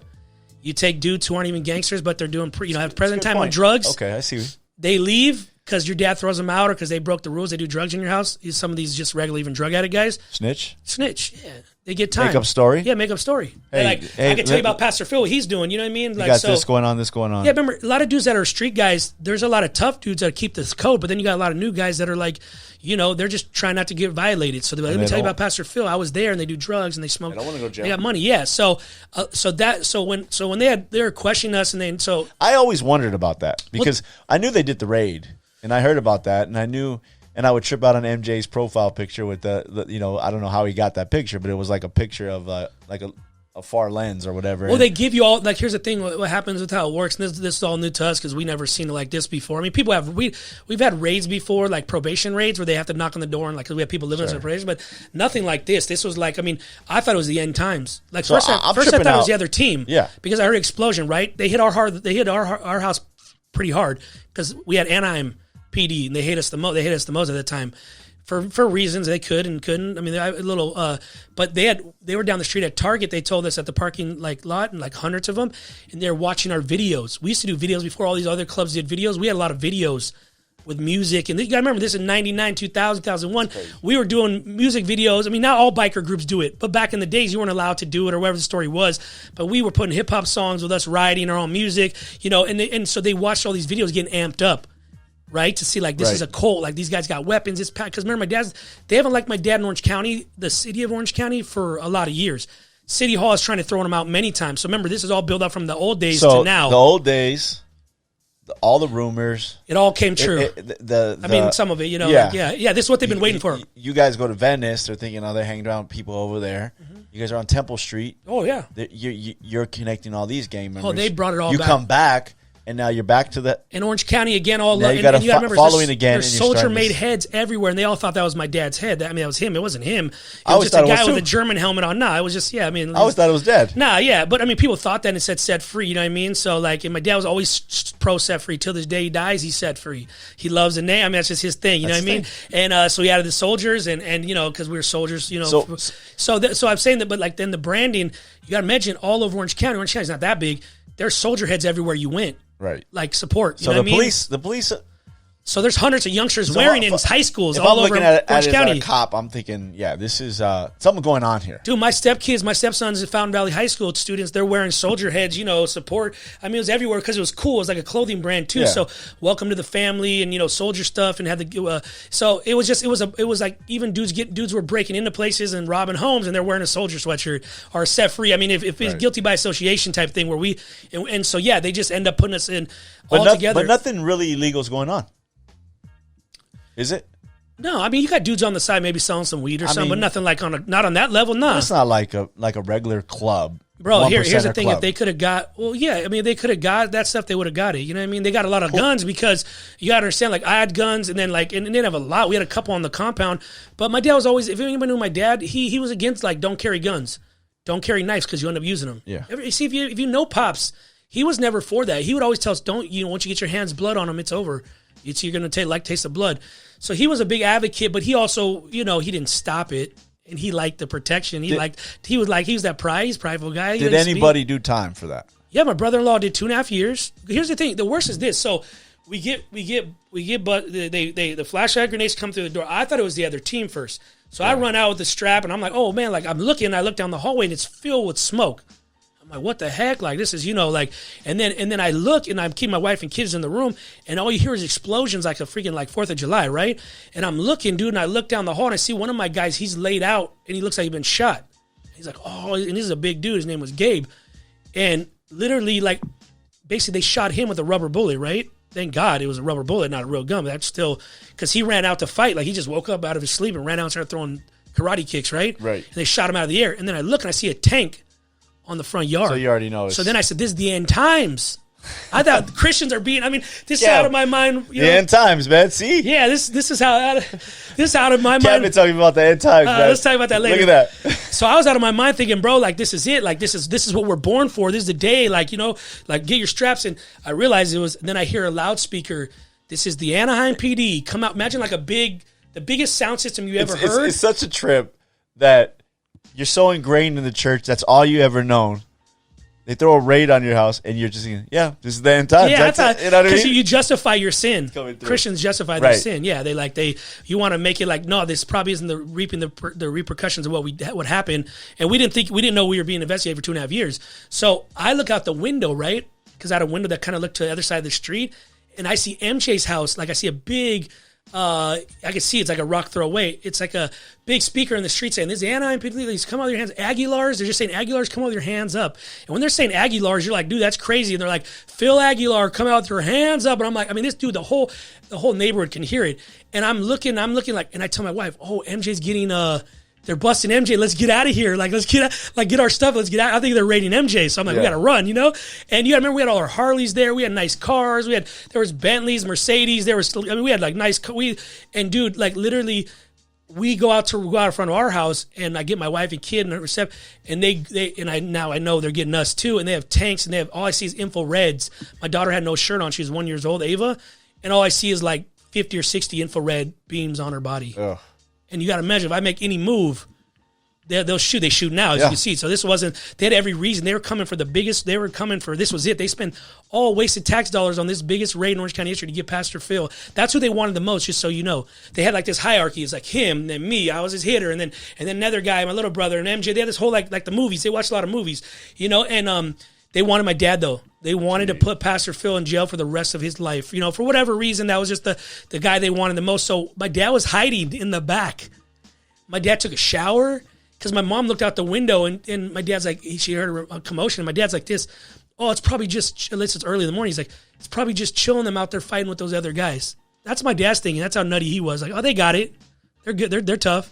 You know what I mean? And then she's like, no, my mom could see because surrounding all the houses are back. My brother's house and ours connected, and like a big pool and stuff. And then on the roofs, all she saw was in camouflage fatigue, SWAT team with infrareds on her. So she's like, I think they're raiding us. And so he's like, he took a shower, you know what I mean? He did his thing. He's like, he wasn't rushing to get out there. And literally they grabbed my wife's, our stepsons, they grab me and they drag us through the mud and start, pretty much putting knees in I'm watching my 11-year-old, stepson's a knee to their head and throw them through the mud. And I'm like, dude, they're kids. You know what I mean? I'm saying, F you, I'm going crazy. Like, I'm telling the cops, like, nothing's going to happen. I'm thinking small. Like, I'm just thinking whatever. I mean, I was big, but, they get us all on a line, my family. And they start walking us to the main street, which is Burkers, which is like, if anybody's from Anaheim, Burkers is at that time at this was probably around 6:37. Everybody's going to work. It's the most busiest street, bro. I remember it was like, all I saw was over like 70 undercover units, all lined up, gang units. And then all I saw was like it was military, like they're bringing, that street was empty, like a movie, like dead silent, just us and that like empty street as they're walking us to a gas station to be interrogated. And all I see is, buses, paddy wagons coming in and dude, they brought all the toys, all tanks, 20 of them coming down the street, like coming to, and I'm like, what the heck? Like, I was there like, what the heck happened? Yeah. And none of us knew because we didn't know what happened just so you know, like off rec, like nobody knew what happened in the bar that day. We didn't know when we got stabbed. Just being honest, like, you know what I mean? Just thought it was the homie didn't say nothing. Like the homie who did it, he didn't say nothing. He was like probably, like trying to keep on the down low.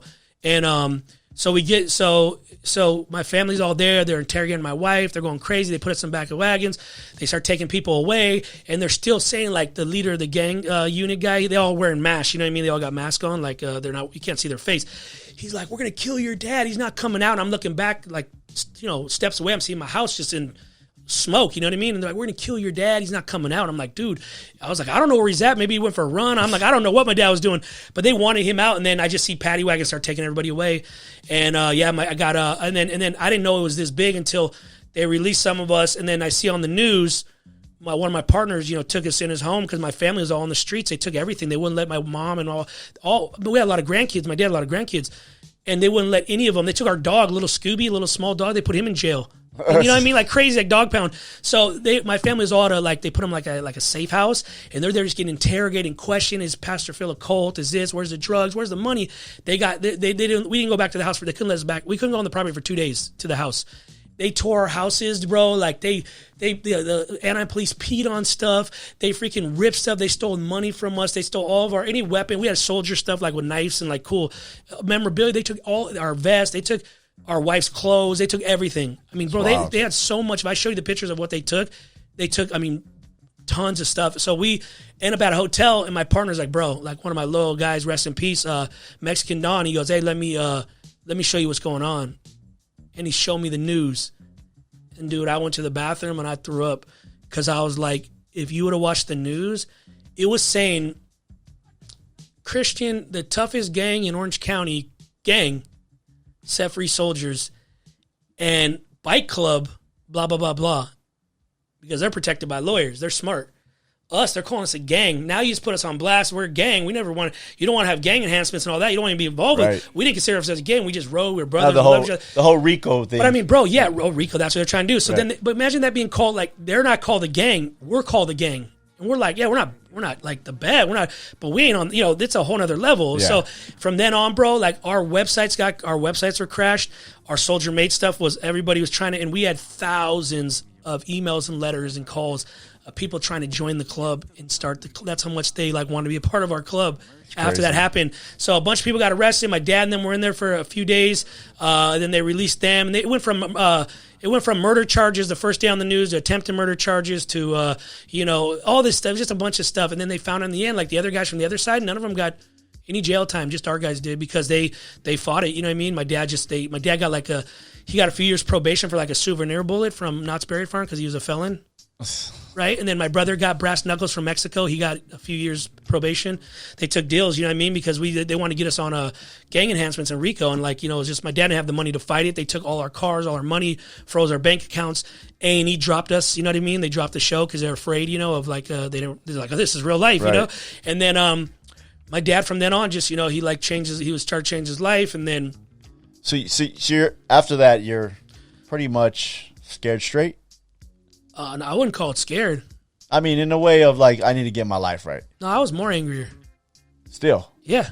After that, I was like, we need to hit back. We need this is like, it ain't over. But remember, they took all our weapons. You're mad at who, though? You're mad at the police or you're mad at the I'm mad at the club? Police. I'm mad at everybody. I'm mad at myself. So when did the change? So your dad's starting to change back. Yeah. Again. He's starting his church again in the backyard for the 100th time. And they're still doing the club thing, but now remember, if you're a soldier in Orange County, they can arrest you right away. Right. That's part of the deal. Part of the deal. Yeah, so my dad's like, we're serving the Lord. I'm not wearing no patch no more. I'm done. Soldiers is done. So the day that happened, the soldiers, it was over. Soldiers, it's never. My dad is the soldiers. I'm the soldiers. My brothers, me and my brother Turtle. I just started working a job, security job, just like, I'm done. You know what I mean? And remember, we still had people that were out looking for us. So when do you finally surrender? Well, what happened? Back. So after about a year there and going through all that, I told my dad I need to change. I'm gonna end up dead or in prison here like this. Did your family? Because I know you have your wife and your kids. Yeah, my wife and my daughter. Yeah, they were just tired. My wife was working a job, and we just went all got jobs because we couldn't do. We had no more church. We had no more bike club. We had no more club. Nothing. It was all gone. Everything that we loved again was taken from us, just like when we were a kid. So I was angry. You know what I mean? And I was like a sitting duck. They took all our guns. They took all our weapons. They confiscated. Took everything. So you're like. So we're sitting here. We're just going to get beat down and shot. I mean, it's just because, it doesn't. It's not over. You know what I mean? It wasn't over. Like and it is more gangster. Then I'm calling up a few friends, and between me and you, like I mean, and everybody watching, like I never told this story publicly, but the end of it was this.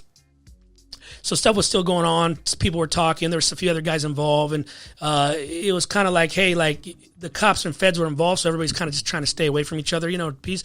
But there was one guy who stirred a lot of this stuff up, and he's no longer part of that organization, you know what I mean? And he kind of like started this whole thing, right? And he's just a guy who, like, whatever his reason was for starting, whatever. So, like, my thing is he's the problem. He started this whole thing, so he needs to pay. So I told my brother-in-law, my little brother, and a few guys that were left, like, hey, we're gonna take this dude. You know what I mean? Because like we don't pay taxes. We don't do that. We don't pay nobody. We don't do this. It's not gonna happen. Like we're just not.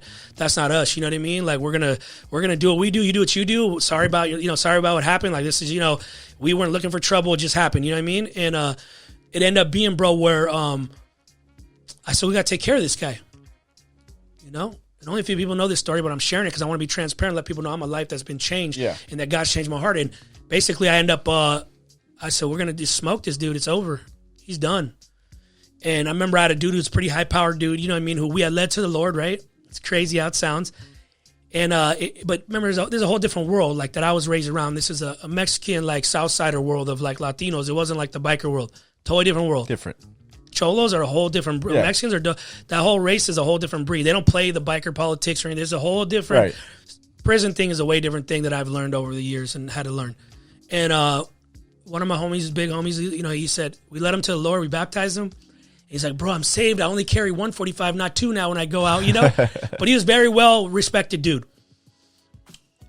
And I knew that we were done. Like, we weren't affiliated with no other club, so it was kind of like, you know what I mean? We were us, so we didn't have a big group. Right. So I know if we were going to have to do this, we need some backup, you know what I mean? And so I asked him to help us with the situation, and we're literally 5 minutes out on our way to go handle business. And this God used this, high-powered dude, like, who's probably done a lot of bad. I know that.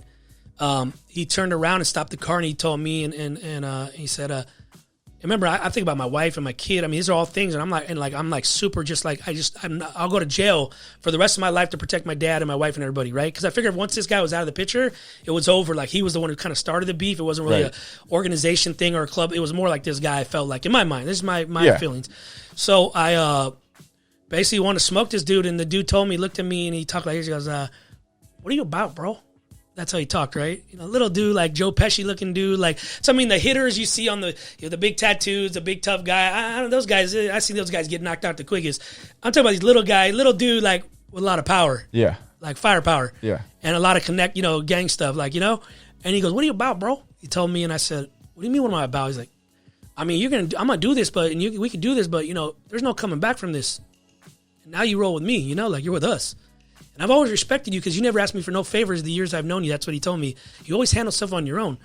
And he goes, but once you do this, it's like, you're going to serve somebody. You're going to serve us. Yeah. You're with us. Yeah. Like, you're the and we go to. So you're using this calling card. Yeah. Because I felt like that's what I needed to do as a man, because I was upset and angry, and I was like, hey, they ain't gonna mess with my dad or my family. This is my way of being the hero. Right. And I wasn't going to, I didn't care if I died. And I didn't care if I died. You guys, my wife, anybody knew me. I didn't care. Like, I was down for the cause. I love that. I love the club. I love my family. I was the first to be in there and throw blows and back up my brothers. It was what I loved because I was hurt by the church. I was hurt by family members, whatever. You know what I mean? I was like, that's what I loved. That was where I felt like it goes back to me and my dad's relationship. We didn't have a great relationship. He loved me, but we didn't have no conversation. I didn't know nothing. But my dad loved me when I was like defending him. My dad loved, like, when I smacked somebody who talked bad about him, I felt like, that's my boy. That's my boy. Yeah. So our connection was that. That love was from that. From that. So I felt like, I love this dude. I love my wife. I love my family. This is the way to protect them. So this guy, is terrible thinking. OG? OG's like, hey, bro, what you about, bro? You about Jesus or you about this? He starts preaching to me, and I'm like, oh, my goodness. Like, this is crazy. Like, I mean, I'm literally 5 minutes down the street from this tattoo parlor where the guy worked at. Like, it's on. Like, I mean, I was setting my mind. I didn't tell my wife and tell nobody because I do a mission by myself with him. And I remember telling him, like, hey, bro, if I don't make it, kiss my wife. Like, I was telling him, like, tell my wife I love her. Like, I did this for the family. Tell my dad, because they knew nothing about it, right? This is the story I'm telling now. I talked about my dad years later told him about this. But I wanted to stop the madness. I thought that would stop it, which would have just made it worse. And it would have been back and forth. And so the dude started telling me about Jesus. And I'm like, bro, don't start telling me about Jesus. He said, man, Jesus died for you, bro. Like, and I was like, you're like, dude, you're supposed to be my guy who's hyping me up to do this, And he could have very well, like, that was what he did. He did his thing. And he was like, you sure you want to do this? He's like, I got nothing, like, to live for, homie. Like, I got no family. I got nobody. You got a family. And I'm like, man, turn the car around. And from that day on, I went back and I said, Dad, I took me and my dad were kind of beefing on some stuff. And I said, I can't stay here. Like, because he was kind of riding still. And they were doing, like, they took all the colors and all the stuff, but my dad kind of made new colors that were blacked out with Sefri Soldier, and I was like, well, I don't want to do that. I want to serve the Lord. You know what I mean? I can't do both. It wasn't like it was a bad thing. It was just like, why are we going to put on something else? I'm only going to wear one cut. And that was the one that they took. Once the feds and them, the law took it, I don't want it. Like, it's over. The club is dead. We're done. And we need to move on with our lives. We need to serve the Lord, or we need to do this full time now. And my brother and us had a lot of people writing us to want to be part of the club. So we could have exploded and been big, right? But my dad was like, "Nah, we're about Jesus. Shut it down." And then I ended up moving to Richmond, Virginia. So now you're all in for Jesus. For Jesus. Well, I don't know, all in. I didn't have like the come to God. I mean, that was a come to God moment. Maybe the start of it. I take baby steps to Jesus. You know what I mean? Like it wasn't like all in. I still didn't trust nobody. I was paranoid every night, like waking up, looking out the window, and so I said, I got to get out of Orange County. So my brother had a church in Richmond, Virginia, called The Rock, and it was like just basically a ripoff of my dad's church, Set Free, but his own way, own style. But it was like Set Free, rap music, hip hop. How long were you in Richmond? I moved there. I was there for almost 3 years. You and your family? Yeah, I just took my wife, and my stepson stayed because their dad lived in the area. So they stayed. They didn't want to go to the country. They liked the beach, and so it just took me and my wife, and and my daughter. And I was been with my dad 29 years. That was 2009. And my dad, of course, wasn't happy, but he was like, all right, I support you. Go, Judas, he kind of gave that speech. And he was more going because we were broke at that time, so he thought maybe I can go there and get some money because my older brother was super tight. He didn't really send no money to my dad or help out. I think he sent we were looking for bail money, and he sent like $2,000 or $3,000. I mean, he had a mega church out there built off my dad's, all the stuff he did, but he didn't really talk to my dad. It was weird. So I went out there, country, never lived in that environment. I felt like I was a witness protection program, you know what I mean? And I was like, God, why am I here? Like, I don't want to be here, you know what I mean? And I really got depressed there, and it got worse there. I mean, the first, 6 months, because now my dad thought I was a coward for leaving type thing. Right. And I was like, I didn't leave. What am I going to do there? Like, I'm going to go, I can't go to war with these guys. I can't do this. You want to do church thing? I don't want to do, I can't stay. Orange County and Anaheim till this day is like my, it's like my Egypt. I know where to go, where to get in trouble there, who to hang around with. I just couldn't do it. I said, if I'm going to save my daughter's life and my wife's, because it was going to be over with. My wife would have left me, daughter. If I didn't make a change, something's going to happen bad. I knew it happened. I didn't care about. And so I moved to Virginia. My brother was like, hey, be in charge of all the music, So that's where I kind of started writing like real worship songs and stuff. And it really was it's a beautiful thing. Some of my best friends are in Richmond, Virginia, but that turned out bad. More drama happened there. And again, I was like, dang, with my older brother, I don't want to even get in that story. It's just a waste of time talking about it. And then I ended up having to make a decision there where God told me very clear, if you stay here and cover this sin like you've done before in your life, chill. I'm a loyal dude to people and my friends. I'm always the better lover in the relationship. I always go the extra mile for somebody. They don't do that for me, but I do that for them. I was raised that way, loyalty. And then I realized loyalty is not a biblical commandment. I realized loyalty is nowhere in the Bible. You know what I mean? It says be loyal to Jesus, to him, but not to a person or place or thing.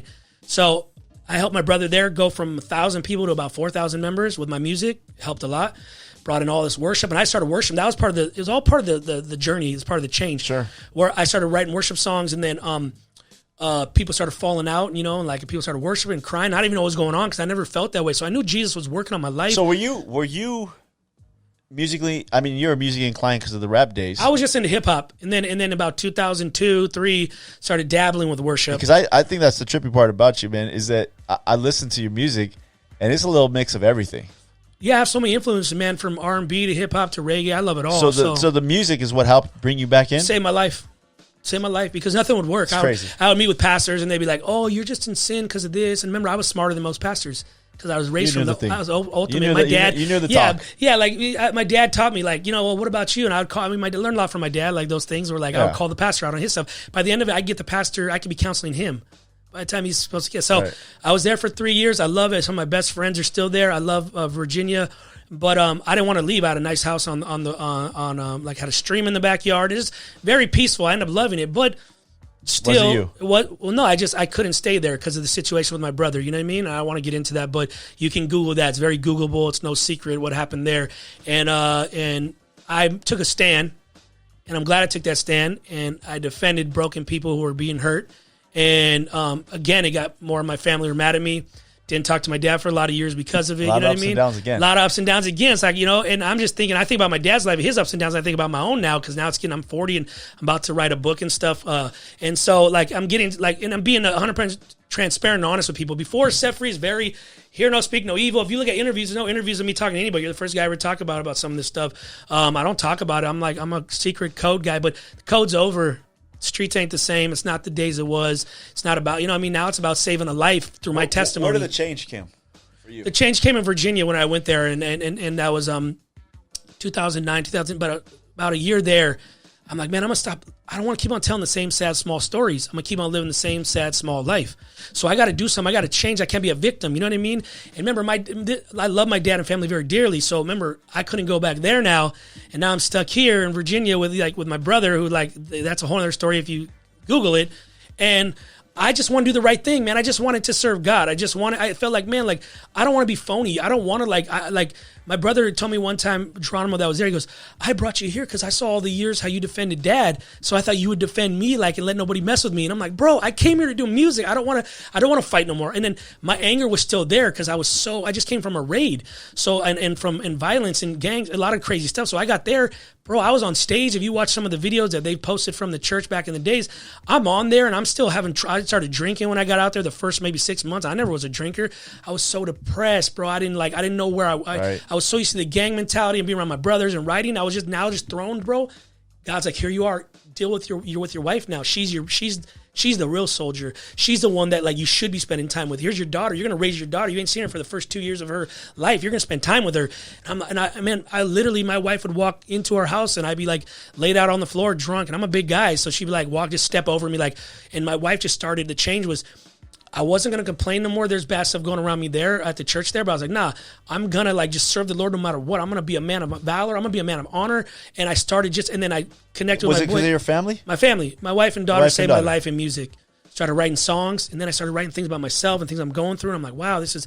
when I hear your music, man, it's pretty vulnerable. It was from a broken place. A lot of so then I ended up leaving Virginia, not by choice, but I knew God said, hey, if you stick around here, and then that turned out all bad, you know what I mean? Once I left, and then I was a hated guy for taking the stand, which was a whole other chapter of my book.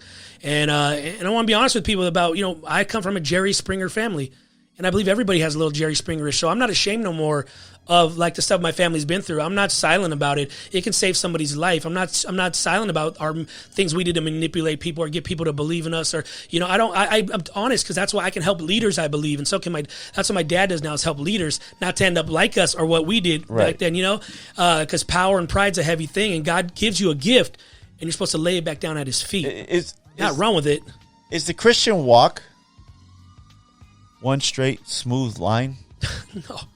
Not for me, you know what I mean? It's more like it's been a rocky road, you know what I mean? It's been times, sitting on the sidelines and complaining and not wanting to get in the game, you know what I mean? And crybaby, and I'd had spiritual Gatorade thrown in my face by a few good brothers. And it was great is that when I came back from Virginia, I was even more upset though because I was hurt, but I knew God was working on my heart. Does that make sense? Yeah. And I got back and I didn't hang around with the old crowd. I had a few of the old brothers wanted to hang out and ride, and I'm like, guys, I got to do the right thing. And I was super upset and sad that I was back, but then a few brothers reached out to me. A friend of mine named James.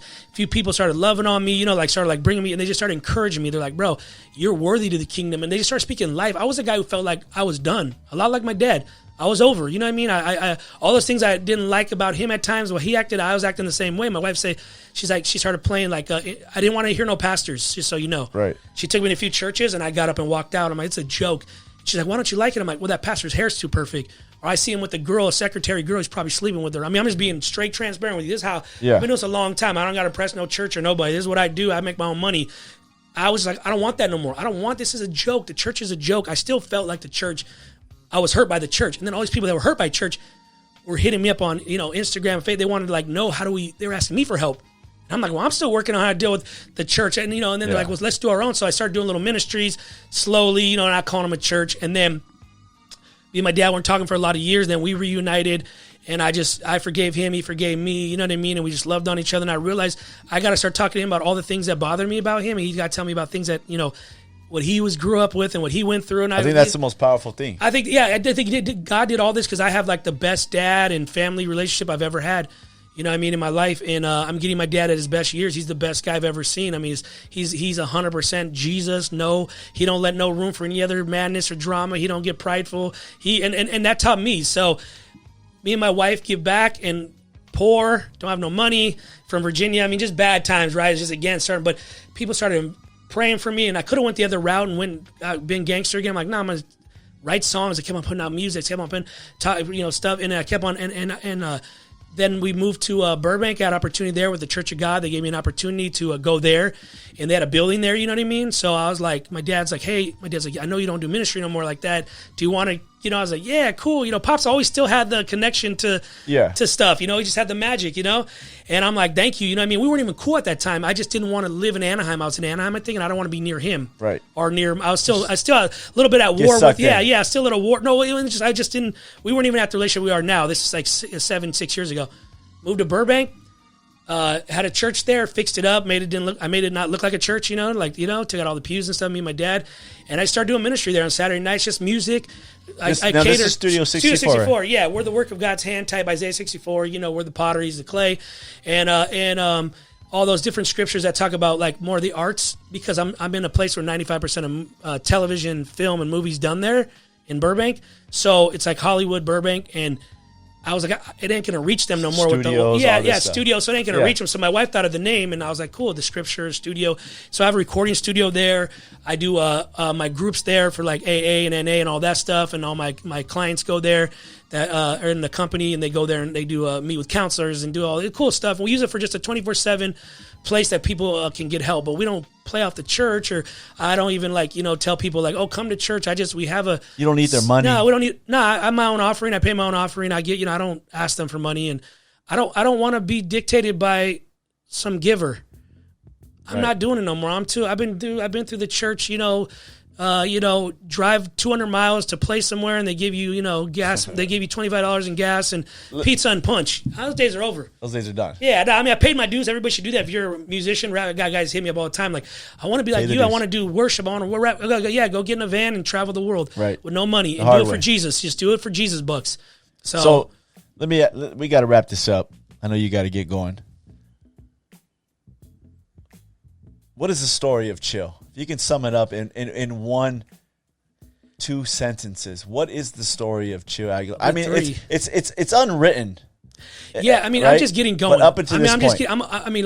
I became a businessman in the last few years like you wouldn't believe, because I'm not going to sit around trying to sell CDs my whole life or T-shirts. I'm just not doing that. I want to put out T-shirts. I want to just put out T-shirts and give them away for free. Because churches they'll hey, can I get a free CD or free shirt? I'm not doing that. My thing is to just give it away. But yeah, I guess me is this. I was a church boy, turned hurt boy, and now I know my worth, boy. And once you know your worth, David, end of story. I know my worth, and I didn't know my worth all these years.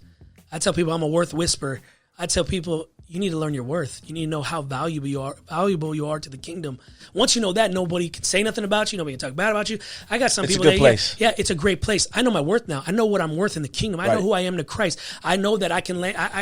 God wants to take me to the land of milk and honey. I don't want to be a poor Christian. I want to get there. I want to have nice things. I want to take care of my family. I don't want to live that like, oh, well, I'll just be humble and take whatever the world. No, I want to have the best this. I want to have the best music. I want to have the best. I never shot for that. I was writing about brokenness 20 years ago in worship songs when nobody was even going to even touch that subject, Christians, because they'd be shunned. And now everybody's talking about brokenness. I'm a trend center. I'm a guy who I can be proud of my past because it's made me who I am today. I used to not be proud of my past. Now I'm proud. I embrace. I love my family. The Aguilar family, they're amazing. We've done amazing things, just like your family has, just like every family has.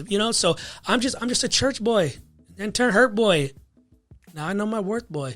I tell people that all the time. I love that. Know your worth, know your purpose, know what you're here for, know whose you are. Can't nothing move me, man. Nothing. I get people writing me all the time, and there's you get more bees with honey. My dad taught me, so I've learned just let stuff go. Love people where they're at. They're not where I look at youngsters going crazy and stuff, bro. I just laugh. I'm like, hey, they're arguing with people in the church, and the church don't understand me, or these people don't support me. Support those who support you. I'm like, bro, I support people that don't even support me, but I don't waste my energy. I don't expect much from people. They're going to be who they are. Right. They're going to look out for themselves first. I'm just the guy who looks out for everybody still. You know what I mean? I protect. I always tell people, like they say, no weapon formed against shall prosper, right? now it's a new day. No negative energy against me shall prosper. That's what I tell people. That could be a weapon too. Yeah, and my thing is that, like, and I'm a weapon to myself. People don't realize, like, at the end of the day, it wasn't my dad. It wasn't my childhood. It wasn't the Seth Freebie. It was me. Right. It's a me issue. I need to get real. I have a relationship with God. You know what I mean, bro? It's not through my dad. It's not through the church. And so for me, it's like, at the end of the day, it was me. If I make a mistake tomorrow, it's me. We blame. We like to blame. And Christians love to do it. It was the devil. It was me. You know what I mean? I did it. I got a face. So when I say all I can be is me, that's me. Like it or love it. I've been told many times, David, like, hey, man, fix your face. Like, don't look that way. You look too hard. You look this. Don't do this. Hey, man, you be bigger in the Christian music. And I go, that wouldn't be me. Right. I do whatever I want. I make any kind of music I want. I make trap. I make R&B. I do whatever. They go, why you do that? Because I can. Yeah. I was listening to your music this week a lot. And Thank you. Some Johnny Cash. Oh, yeah, it's my idol. There's some Stevie Wonder in Both there. my idols. Right? Yeah, it's my idols. There was a couple songs where I was like, this sounds totally like Stevie Wonder here. I rip off all those guys. We're bad. I always say we're some bad. Rapping, some reggaeton. I was like, this trap. guy. Yeah, it's. I'm going to have you back, man, to talk about some of your music. I'm sorry. We get off on other stories, and, there's a lot.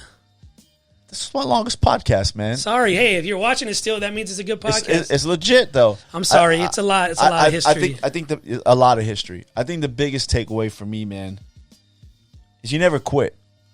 And I think whether it was church hurt from your pops, the law, people hating on you guys, a lot of your music, you talk about not liking yourself or your appearance. Yeah, it was never those people.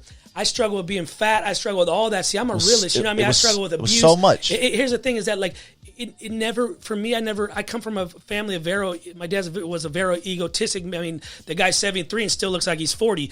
My point is I come from that, always having to fit in, look this, competition, relatives, family members. It was very, very tough growing up in that situation, but it made me who I am today. And I think that's the most powerful thing about your story, man, is all that negativity. They say that the best songs are written in pain, and when I heard when I heard your music, which is a ton of music on Spotify and everything, I could hear that. Yeah, I got hundreds of albums that didn't come out. Yeah, it doesn't come off though as egotistical. It comes off like I can feel it, and I was knowing you and I've heard your music, but when I really listen to it, I'm like, and I hear this story. And know everything that you've been through, whether Googled it or whatever, heard about it in the church. It's still it means so much more now, I think. Yeah. And I give you props, man, because you made it through. And I mean, it's still standing. Yeah, it's a great testimony. I mean if you write that book, I'm writing a book. I'd buy it. Cool. Because it's insane. There's one person that would buy it, and I think that a lot of people think that. Or could think you're lying, making up stories. But when people, you've been there, you've done that. This is all legit stuff. And like you said, you don't have to make it up. It's all there. It's all on the computer. Bro, Street Gospel is the first podcast you ever hear me talking about. I appreciate that, man. I mean, so I'm saying, like, the reality is it'll show, but history don't lie and videos don't lie. No. And music don't lie. I always tell people, like, oh, yeah, I was rapping, singing before. I remember Sindog from Cypress Hill said, hey, bro, this was 20 years ago. He heard me and my brother rapping somewhere. He came to see us at a show, and he goes, you should be like a rapper-singer. Before all these guys are singing on rap. But I don't get mad at that. I just said, before Ty Dolla $ign, I was doing that. But I don't hate. I love the younger generation. I'm the dude who throws gas on people's fire. You know what I mean? Like, right. I'm that guy. I don't throw a blanket. I've always taken that from you. I always taken you as a positive dude.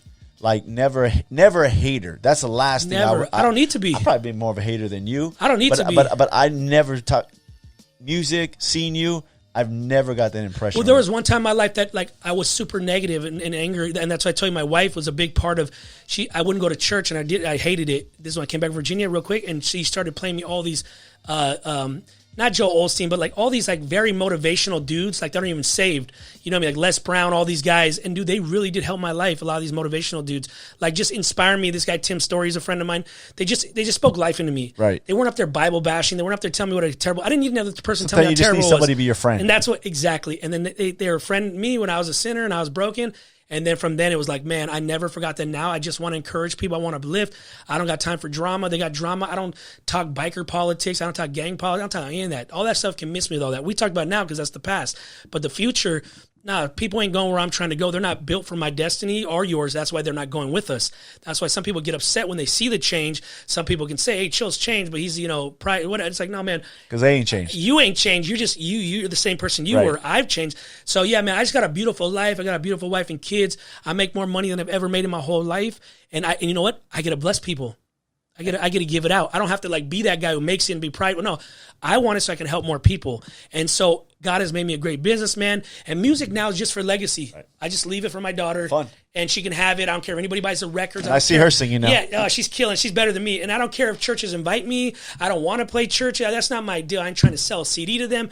I just put out music now for legacy and love, and that I can create. And I'm so grateful God gave me the greatest. The create is, and bro, I get email. I can show you thousands of people that over the years who have said, I want to kill myself. I want to die before I listen to your record. And that changed my life. And this, and so that right there alone is worth more than any accolade or thing. I'm just so blessed.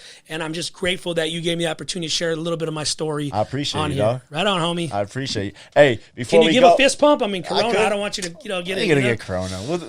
I'm gonna have you back because I know Corona affected your church. Not me. I'm gonna put you on mute right now. Not you, but and then your music, man. We got to get more into that. Let's do another one. God bless. But hey, check this out though. Before you leave, me and Camo, I know he's over there Camo's somewhere. Sleeping. We got a little thing right here. It's 5 questions. You got to make it quick though, Joe. Furious 5. I'm not a quick question guy. You got to be. 1 sentence. If old Chill can go back and tell young Chill something, what would he tell him? Be kind to yourself. Be kind to yourself. Love yourself. Love yourself. That's huge. Favorite musical artist of all time? You only can pick one. I know you kind of said it a little while ago. You only can pick one. I'll go with Stevie Wonder. I thought you would say Stevie. You got it. I thought you would say Stevie. Yeah, man. You probably know the answer to this. The person you look up to the most. Well, you want the spiritual answer or just the truth? The truth. My dad. Your dad? Yeah. Still this day. That's amazing. Overcomer And an example of what grace and love looks like with Jesus Christ in your life, and how he's just a winner. I never met anybody that wins as much as him. But you know what I mean? Many failures, but wins. I like winners, bro. Wackest music out right now. I know you're not a hater, but I'm just saying. I don't want to hate, bro. Christian music? Any type of music. To be honest, bro, Christian music? I don't listen to much Christian music, so I don't know. Okay. I listen to my own Christian music. You don't have to call out an artist, but I'm just saying. But I couldn't even name any artists. You know what I mean? I don't know. I don't like. What about any music? Just music you're like, eh. I wasn't too excited about Kanye West's gospel album. You didn't like the Sunday service? No. I like the Sunday service. I think Christians like it because it's like I told you, it makes them their choir heroes. one. The choir one. I didn't hear that one. Oh, I got to get you that one. I just felt like for me, I wasn't big into that. But Christians, like, we've been doing that 20 years ago. So I think you'll like the. I think you'll definitely like the Sunday service one, the choir. I like the new Big Sean. Big Sean's tight. It's tight. I see you with the Nipsey shirt. Oh yeah, Nipsey. Rest in peace. I know, man. He was on his way. He's one of the best. Yeah, I like him. He was on his way, man. He had it. He had it. There's a young guy, a Christian guy I do like. His name's Purpose. He's dope. Yeah. Young guy, really cool. All right. So we'll go. MC Valiente, he's cool. There's a few Christian kids I know that are dope. If you could tell the church one thing, just one thing, Chill. Let's make it quick here. Church, one thing. What would you tell the church now? I'll kill you too. Love and forgive and love. Forgive and love. Just love them where they're at. Forgive them, man. You know what I mean? It's not personal. They ain't can ever meet your standards, but just love them where they're at. That's why the churches are empty, because kids and everybody are afraid to go back. I don't want to go back. There's no love there. Some love, man. Not all of them, but a lot of them. Just love. More love than law. You know what I mean? Me and my wife talked about that, and we said our kids could almost do anything, right? And we'd still love them. That's Jesus. That's Jesus, right? Yeah, they got him twisted. Yeah. My God's different, bro. He don't trip on all that stuff everybody says he trips on. Last question. Ooh. I gave you 6. These are good questions. This is number 6. So this is a furious 6 today. But me and Carol were laughing about this one. You only can pick one of these rappers. Frosty or T-Bone. Oh, Frosty by far. Really? I ain't a T-Bone fan, yeah. You're not a T-Bone fan? I got a love for T-Bone. Okay. T-Bone, if you're watching this, you don't even know who I am. I don't know you. I don't know who you are, dog. I'm not a T-Bone. Never been T-Bone fan. There it is. You never heard me bump T-One. Boo. Chill. He can come see me if you don't like it. Oh, I appreciate you, Chill. Appreciate you. We're gonna wrap this up. My man, Chill Aguilar. You can check him out at Studio 64. Not 54, 64. How about that? You got to check him out at Chill Aguilar. Check out his music on Spotify. But we appreciate you guys checking us out today. I know this was a long one, but hey, Joe Rogan goes for like 4 or 5 hours with good guests. Chill, he had a great story. I mean, it's long, it was interesting, but the most important thing to me was it's true. It's reality. So we appreciate you guys checking us out. Got a lot more podcasts coming out. Stick with us. Check us out on YouTube, Street Gospel TV. Check us out on all the major podcast platforms. Street Gospel Podcast. Love you guys. Appreciate you. We out. And we're going to have Chill back too.